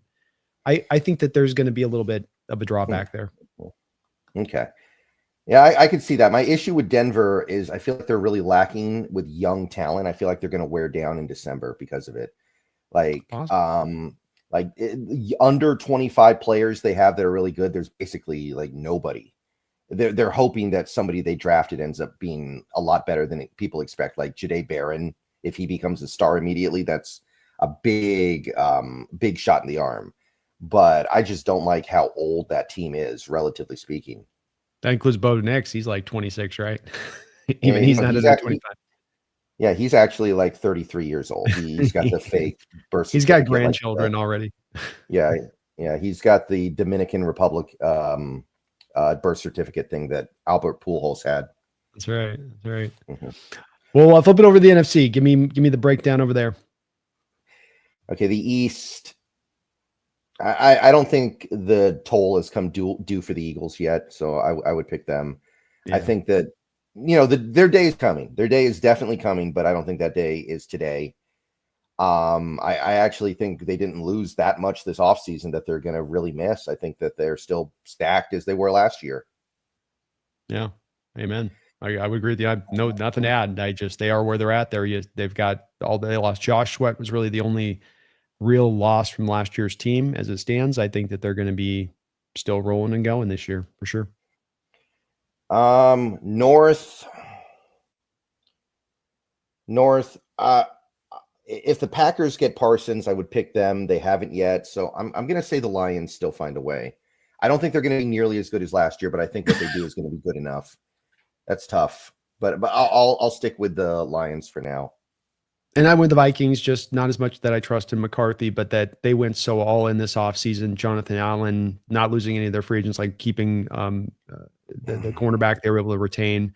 They made the signings to the interior of the offensive line to rebuild that and bump that thing up, getting Jordan Mason out there from the Niners as a backup to Aaron Jones. I think that they're just going to have enough supporting parts there to where it won't have to be driven. McCarthy will be able to do kind of the Michigan thing at times, I think, and that's, not be asked to throw as much and just run the ball, play great defense. And but I think it'll be close. It's also just Detroit losing their offensive coordinator, lose a couple of linemen here. Just Aaron Glenn. It's tough to lose that much and then just not miss a beat, skip a beat. That's hard. Yeah. They're definitely going to lose something. They won 15 games last year. They're now winning 15 games this year. But are they going to win 8? Are they going to win 10? Are they going to win 12? Like I think I'm all over the place with them. I am. I could go and see them going from 8 to 12 definitely on that variance. Yeah. South. I'm a little bit wary of Tampa this year. They don't have a great defense. They lost Cohen to Jacksonville. I think Cohen was really, really good. I love what he did with that offense. I think that his play calling was a big reason why Baker Mayfield looks as good as he did. Don't forget too, they lost Canales in back-to-back years there as well. So it was Canales and then it was Cohen. Yeah, and now Tristan Wirfs, we don't know what's going on there. The good news for them, I guess, is that they already replaced McMillan with Egbuka because McMillan, I think he suffered like some catastrophic injury in that Steelers preseason game. Yeah. And Godwin's coming back off the ACL too. So it makes that pick look smarter. Yeah, so I'm going to say Atlanta. I'm going to say Atlanta takes it this year. Wow. Okay. I'm in the opinion with this is that I do still trust in the Bucs. Outside of Tristan Wirfs, they still have a really great offensive line that has come along really well for them. In addition to that, Irving developed nicely for them last year. You mentioned Egbuka, who gives them the reinforcement, the receiver position that they didn't kind of have last year when they did lose Godwin. It felt like they were just kind of stuck a bit, waiting on McMillan to come forward. I like their defense a little bit more than maybe you're at with them. But I think that I just don't trust in Atlanta. I think that they went too all in the middle of the table with only a pair in their hand, Brendan. They only got a pair of 6s in their hand, and they're acting like they got pocket aces. Yeah, I think there's some truth to that. It's not going to be a great division. I'll say that. It's not going to be a great division. Like, it's those two teams. The other two teams, I think, could be competing for the top pick. So, yeah. I agree. I totally agree on that. Certainly, Saints especially there. All right, well, give me your Super Bowl participants. The teams that make the Super Bowl. Okay. In the AFC, all right, in the AFC, I'm going to say it is finally time. And if I get this wrong, I'm going to be mad because I can already feel myself getting tricked here. I'm going to say it's finally time for the Ravens. Finally time. I was right on the line with them picking them too. So I was going back between them and the Bills myself. I was just right there. I that's a flip a coin for me. Mm-hmm. I think those are the two teams. That'd be a fun AFC title game. Sign me up for that. Oh yeah. Better than the Chiefs Bills game in my opinion, which the officials just kind of messed that game up for me watching it last year. You got hyped for that game, but there was just too many calls in there that just went to me against the Bills that just sort of bad taste in my mouth a little bit on that one. Yeah. I do think that the game was ultimately decided by the players, at least, though. I didn't like it came down to that last fourth down play where the players, I do think, were allowed to at least decide the game. So I didn't get that mad about that. It wasn't like the Houston game the previous week with Kansas City. But it's just the optics. It's just the optics, Brandon. You're right. I'm not saying that was like full on fixed, but it's the optics of it to where Chiefs have gone through this whole year in these recent couple of years, and Mahomes has had more interceptions wiped off the book due to injury flags saving his ass since 2019 of any quarterback in the sport. And then you have a Buffalo Bill team, grinders, fan base that's been waiting to get to this spot. 4 Super Bowl losses in the early 90s. Chiefs team that's won multiple Super Bowls. Previous week, like you talked about, the Texans game and some of the bad calls in that one. Just the optics were awful for that moment, for that to happen at that point. And my heart went out to the Bills fans on that one big time. Yeah, I can understand it. NFC, it's really hard to not just pick the Eagles again. They look so stacked. They look so much better than every other team. I think that I have my eye on Washington a little bit because that defense has to get better this year. There's no way Dan Quinn is going to let the defense be bad again. But Philly just looks so much better. I feel like any other pick I'm making, I'm just buying a lottery ticket and hoping it cashes in. So, yeah. Same place myself that I'm at. I think that they also get that thing I talk about where if you're going to be the Super Bowl team, you're probably got to be the number one buy. If you're going to be the number one buy, you got to have the feast factor within your own division, Brendan. Giants, Cowboys. Whatever happens with Washington, they're going to get probably 4 freebies with those 2 games being the Eagles on this, which is only just going to set them up and be able to go. I like the Washington team, but to your point, I don't think, have they done a lot this offseason defensively to really buttress that thing up and reinforce it? Well, not in terms of players. I do think Dan Quinn's presence is going to get them playing better, but I don't think it's going to be enough. And I do wonder if that offense regresses a little bit. Like, it was so good last year. I feel like it has to regress just by variance, if nothing else, is my thing. You have a year of tape on Jaden now. Maybe you can force him into playing a little bit more left-handed at times, to your point. And that maybe restricts them down a bit. Yeah, it feels a little overhyped, but Philly, in terms of talent, just seems so far ahead of everybody else. I guess they lost Kellen Moore. I guess there's something there maybe, but I'm not a big fan of Kellen Moore anyway. So it's a pretty simplified offense the Eagles run too. It's a lot of read option. It's a lot of pull the safety up, throw it deep. And if not that, we'll sort of dink and dunk and have Hurts use his legs. It's not like they're running some, hyper complex offense with a lot of moving parts. Right. A couple donations here, and then we'll get to some of our proverbial award winners on the season. Creo asked with a $2 donation. Thank you for that, Creo. Do you guys think the Raiders will get to 9 wins? I didn't look at their schedule yet. I would say no, because that is a very tough division. And I think they're going to have a bottom 3 defense, especially after losing Wilkins. Like, they have 2 good players on that whole defense, it feels like. And you also have Carroll doing what he does. I think Bo Nix is going to have 1,000 combined passing yards across those 2 Denver Raiders games.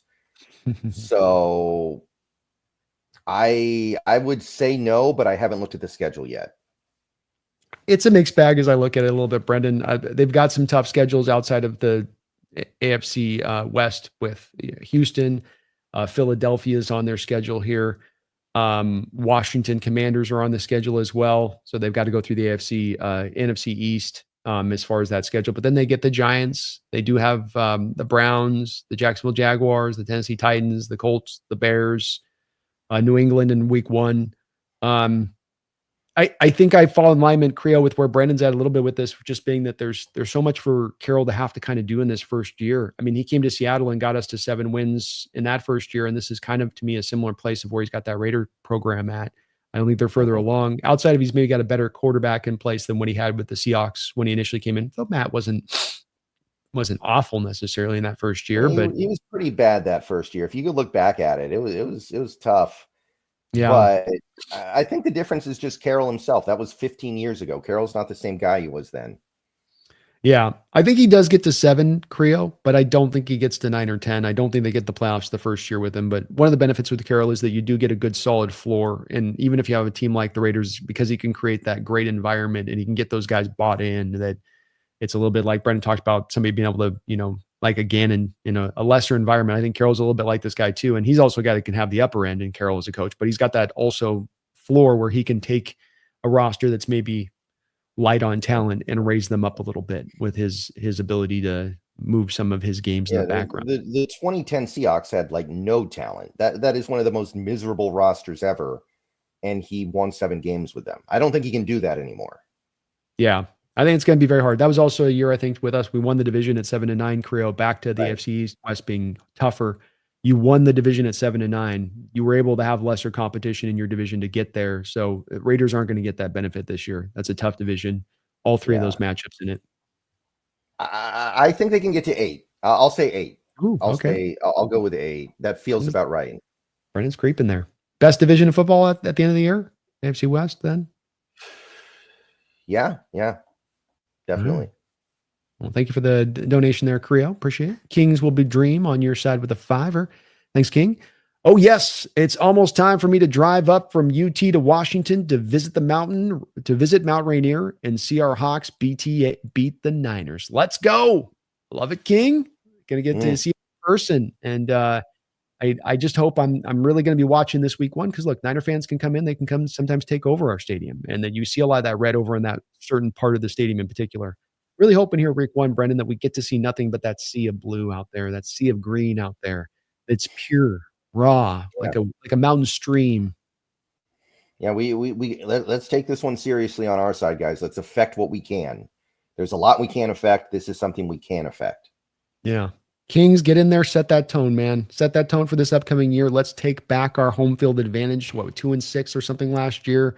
We've lost it in recent years. Let's get it back. Let's show them that this can be the biggest home field advantage in not only football, but all of sports once again. So I know you'll be doing your part, Kings, but congrats, man.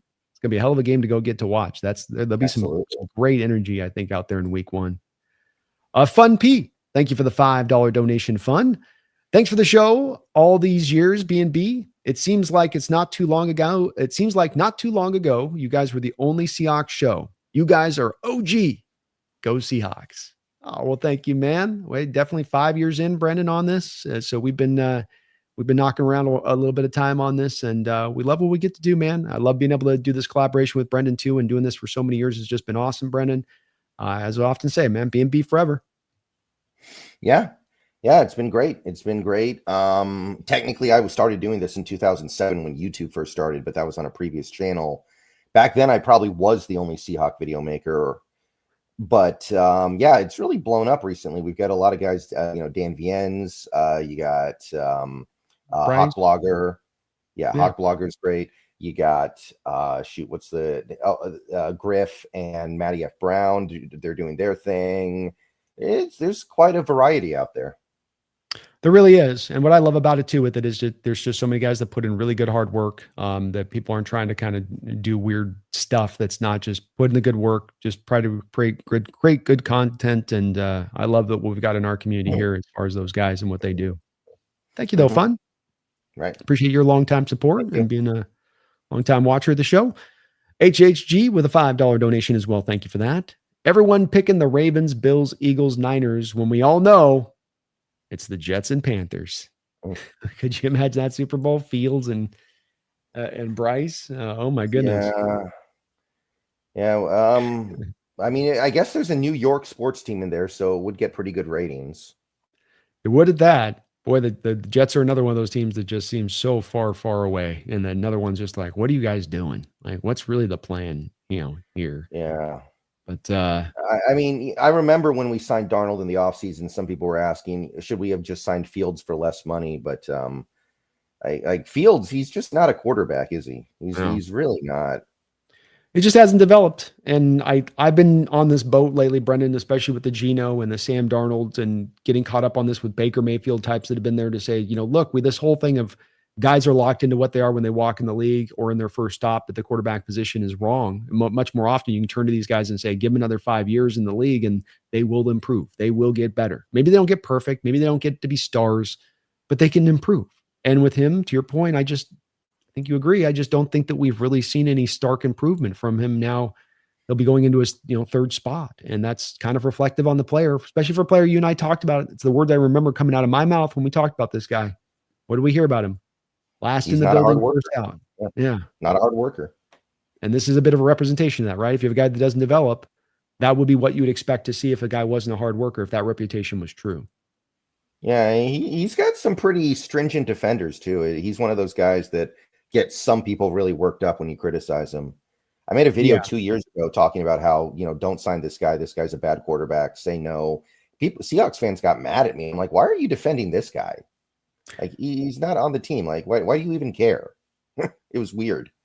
Yeah, he's one of those guys that's got a little bit of affinity, and people just kind of fall in love with their certain guys with it. But again, this guy doesn't go through multiple stops and kind of not find his footing at those places in that way. And then to me, it's going to turn on now. I don't see that happening with him myself. Just a guy that's a kind of an athlete playing the position a little bit. There's not the feel for the position at all.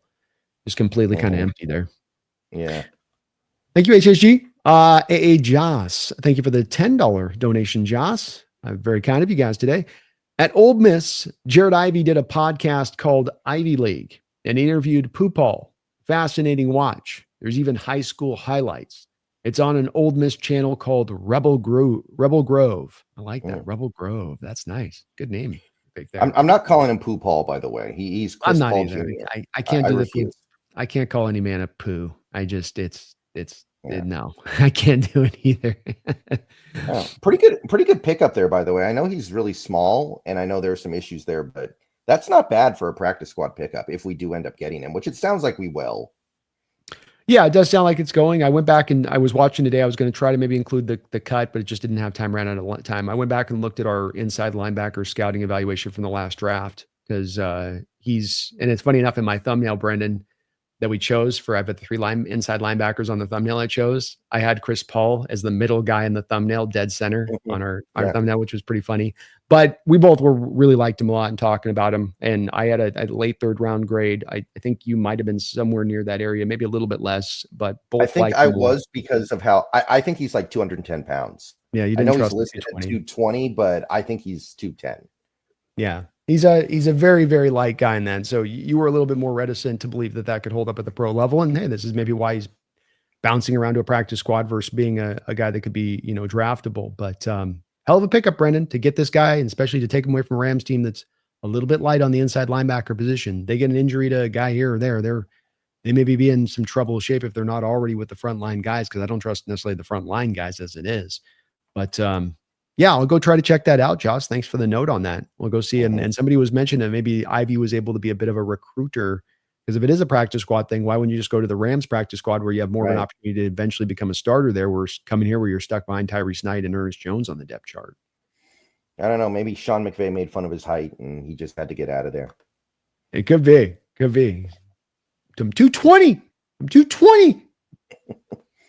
It's like if you're 5'11" and you keep trying to say you're 6 feet tall. No, you're not. Oh, I know. Quit wearing. You're wearing some razors. I can see it right there. I can see it. I like that. Like Tom Cruise, like he's owned that. Every shot you see of him, he's got those stilettos, 3 inches high. It's like, I get it, man. The word's out, buddy. You're not fooling anybody at this point. Yeah. Oh, the really crazy one's Kiefer Sutherland. That guy's like 5'4". I think that guy's tiny. Oh, is he really? I didn't know. Yeah, that's why how the screen can trick you a little bit with that. Yeah, that's why they had the season of 24 that took place in China. So that way he would be taller than everybody else. That's what There it you took. go. Looks like a badass when he's beating down like a 5'2" dude. Hmm.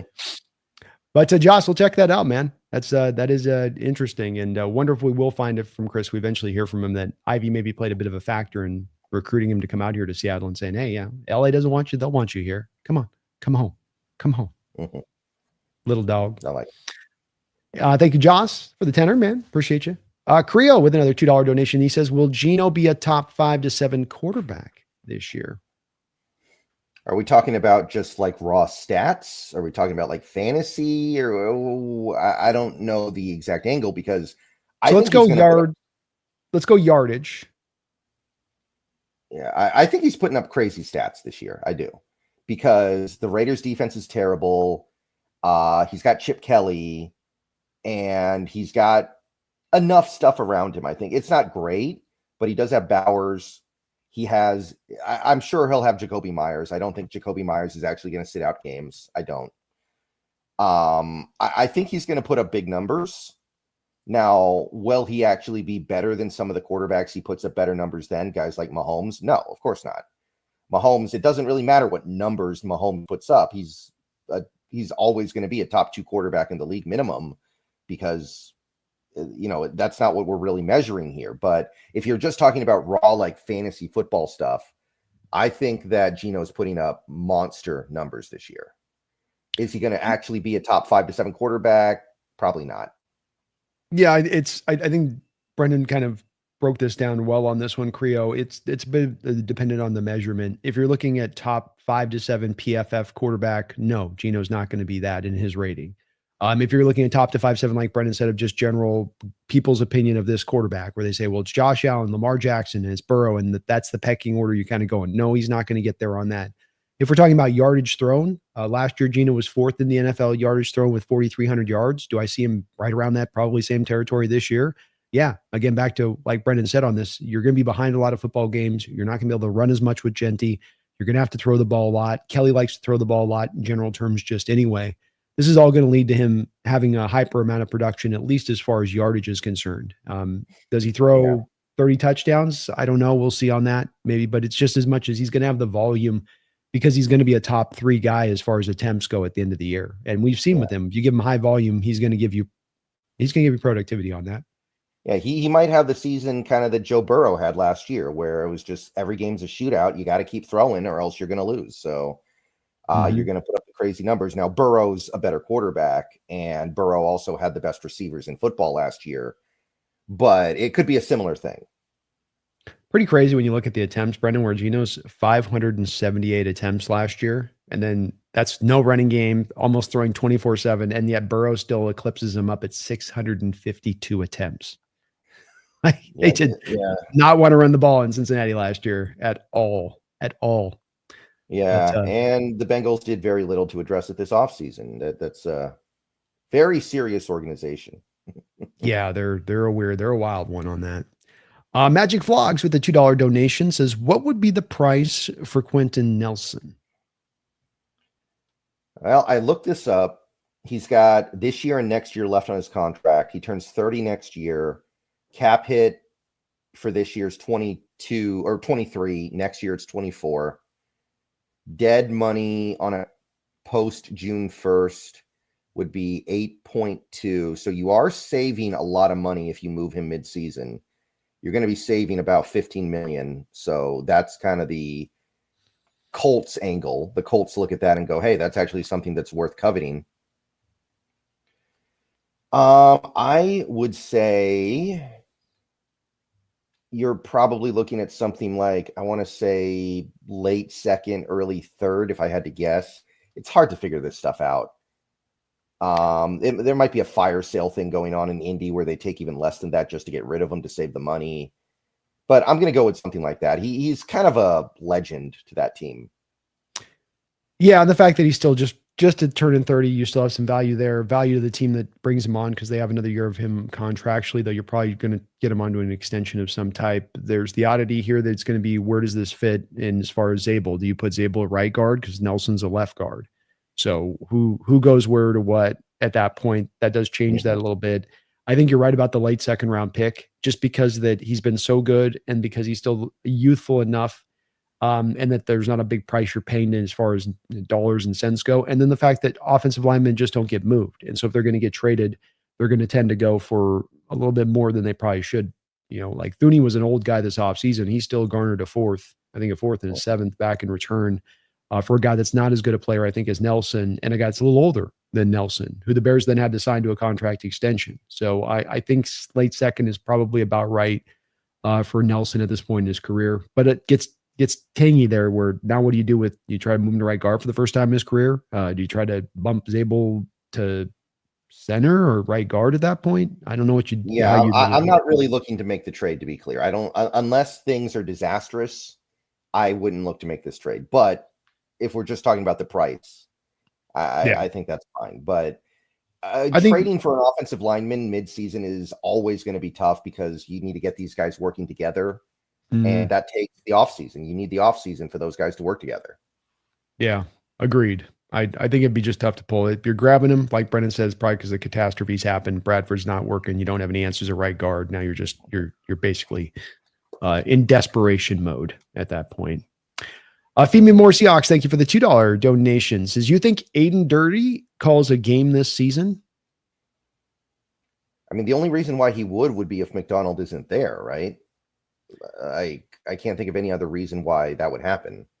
Well, I think that they're doing some comboing up stuff at times. And there's a part of this that I really do like, because inherently as a coach, you have tendencies that will be, even if you're trying to avoid them, even if you're trying to like make sure you're not showing any tells in the way you call games, you eventually have a little bit of that show up with the people that study you. And I've thought that a part of this that they could do to throw teams off in this manner is having at times that you do got to go back and forth a little bit by who calls what. And that it allows you to kind of be like, well, your tendency breaking at every turn a little bit at that point. They're going to be aligned in how they call the games too. But I think that the long-term plan has been to eventually get Dirty to be the guy that calls it. That's the way Mike wants to do it. But when that time frame hits and when that happens, Mike has to be comfortable with that. He has to know that Aiden's going to call the game just as good as he calls it. And I think that that's still a process playing out. No, we're getting 2 third-round picks for him after this season. When there we go. Yeah, I like that path a little bit better. I will say, though, I was being a little more serious now. Head coaches calling plays is definitely suboptimal. And if there's a way you can get your coordinator to call plays on both sides, I think the head coach is better off, because they can handle head coaching duties full time. So I do think that's covetable. I don't think it's going to happen this year, though. Yeah, I agree with that in general terms, but it's also hard sometimes to have that guy that is part of the reason with McDonald is such a good play caller, and that it's hard to find the guy that can replicate those results play in and play out with that natural ability. He has to do it well. Mm-hmm. Creo with a $5 donation, and thank you for all of your support today, Creo. Very kind of you. Says, will we see another Kubiak beating against the 49ers this year, like in week 1 last year? Ooh. We're going to blow it up offensively this week 1? I assume he's talking about what the Saints did last year, right? Because the Saints had that crazy good start to the season offensively. Dropping 40. That would be tough. I don't know if we're getting there. I don't know if we can pull that off. That was the Saints just going wild, chucking it up to Rashid Shaheed and Alvin Kamara just detonating on Dallas. I remember. I don't think we're getting there, but I think it'll be pretty good, man. I think it'll be pretty good. That 49ers defense, I guess the lack of depth doesn't matter as much in September as it will in December, but they've got real problems even on the top line in that secondary. Like, that whole secondary is beat up. I don't know who they're going to have. We already know no Mustafa. Yeah. And they're starting 3 rookies up on that defensive line, at least 3 starter reps. I mean, whether CJ West and Collins and Michael are your 3 starters, there will be starter reps between the 3 of those throughout this first opening game against the Seahawks too, starting their first game. Mm-hmm. So I wouldn't set the bar at 47 points like what the Saints did last year.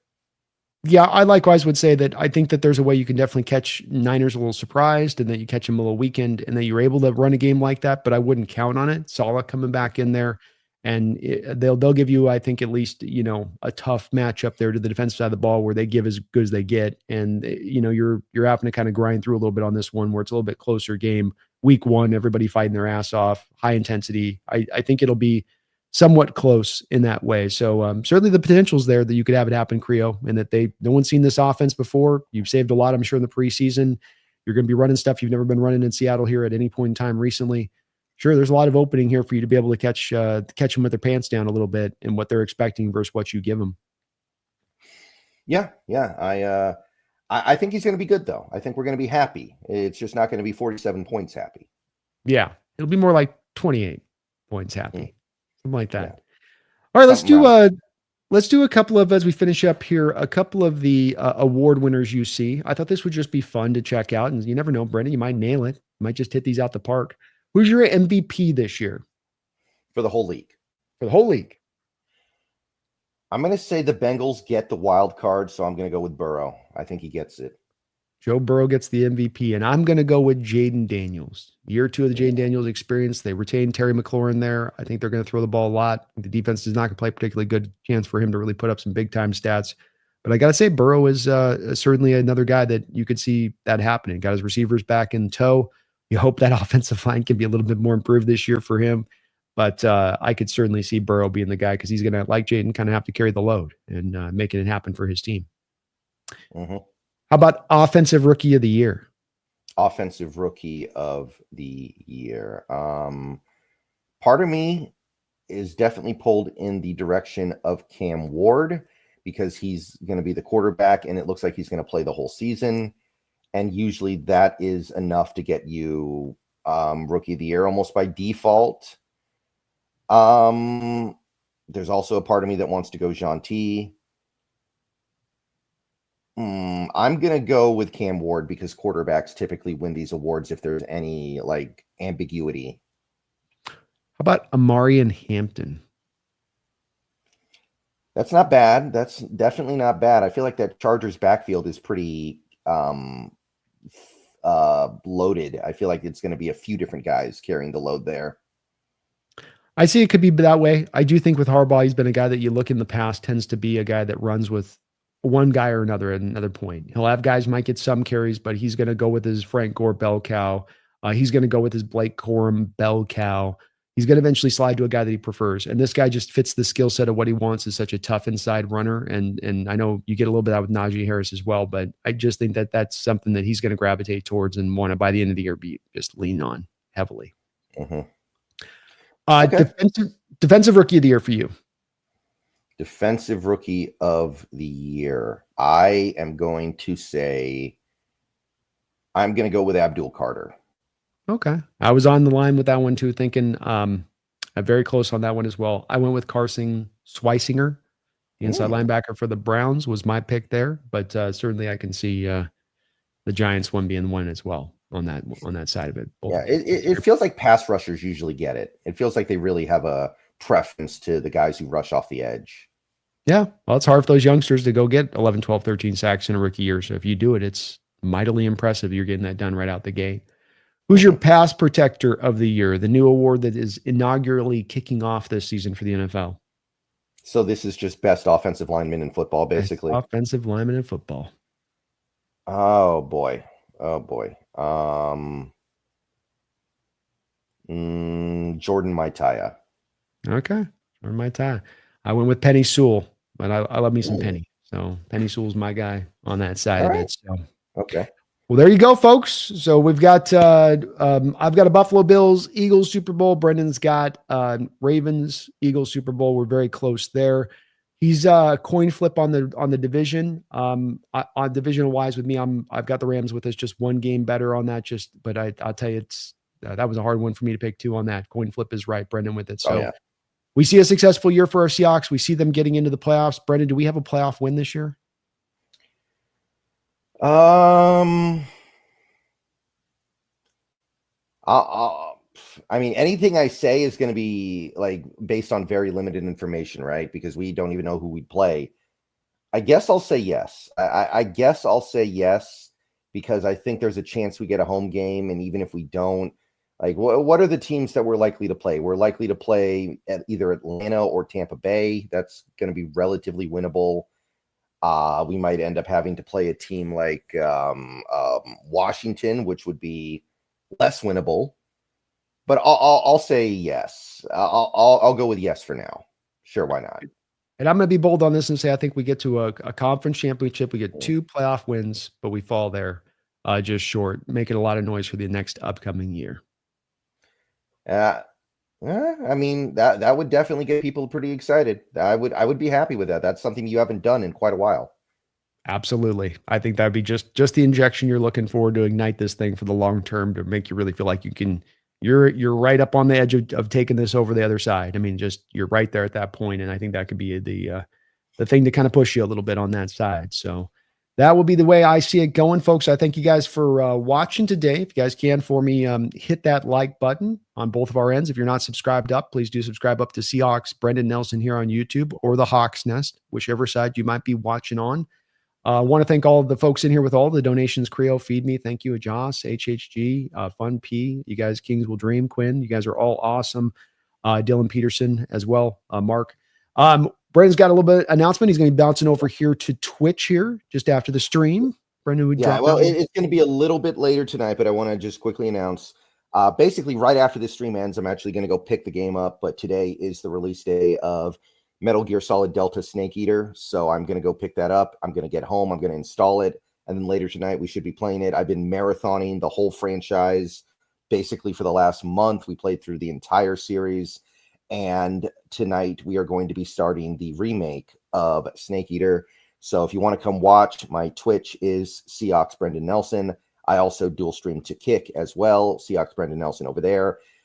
Should be able to get through it over the weekend, but it's going to be an interesting experience. So if that sounds like something that you want to be part of, go ahead and follow me over there and keep an eye out for me going live tonight. There we go. Here we go. And we will be rolling and rocking here throughout every Thursday, 12 o'clock Pacific Standard Time. The BNB show, previewing these upcoming NFL games throughout this season. If we get any major move by our Hawks, if they do something, super cray-cray or super cool cray-cray, we will certainly go live with an emergency show if something does pop up. But please do be ready to strap in this year as we cover the Hawks end-to-end every Thursday, 12 o'clock Pacific Standard Time.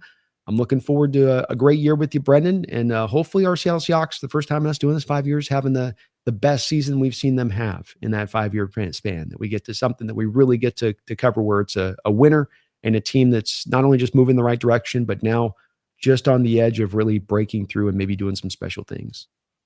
Right. Sign me up. I'm ready for it. I mean, we are getting near the longest NFC championship game drought of any team in the NFC. I don't need that to be pushed any further. No, I don't either. It's been long enough. We waited long enough. They once said with us 7 years ago, oh, those Seattle fans are spoiled, back-to-back Super Bowl. Well, we're pretty effing far from spoiled right now. So I think we're about due. That's what it feels like. Less about spoil and about we're due. We're due. Right. So lock in, Seahawks fans. Get hyped for this upcoming season. Be prepared for this team to maybe surprise a lot of people. Don't listen to the national pundits. Listen to us. We're telling you they're going to be good. We're telling you they're going to maybe make a little bit of noise in the playoffs because we believe it true. We would tell you otherwise. Like I said last year, we had this team pinpointed exact. And not just me, not just Brendan, but both of us had this team placed at 10 wins. Where'd you end out at the end of the year? 10 wins. I mean, we even had it broken down, Brendan, when I listened to it. I was talking about whether or not we were uncertain if the Rams were really going to be playing in that final game, whether they were going to really be trying in that final game. And what did we come to find? They rested a lot of starters. We were even true down to that point of prediction. So listen to us on this one. We're telling it true, and we might just be bloody well right when it's all said and done. I thank you guys for watching today. Brendan, I thank you for doing this channel. It's for doing this show. It's a great always being able to chop this up with you. And I'm really looking forward to this year, my man. I am too. So next week is going to be the preview for the Niners, right? That's time, right. same place. Same time, same place. We'll be looking at the Niners next week, previewing this upcoming matchup. So do tune in there. Back very soon until that time. But I hope we don't have to hype you up. I hope we don't have to let you guys know this team's getting ready to do some special things. But you know what, Brendan? We'll do so anyway, because that's just what we do here. So don't you ever forget. Get ready for this upcoming season. Get hyped. Don't push those feelings down. Don't be concentrating on the Mariners. You can watch with both eyes. Be ready for this team to get ready to knock this thing out the park. No pun intended. And you better never forget. Always remember. Go Hawks. Go Hawks.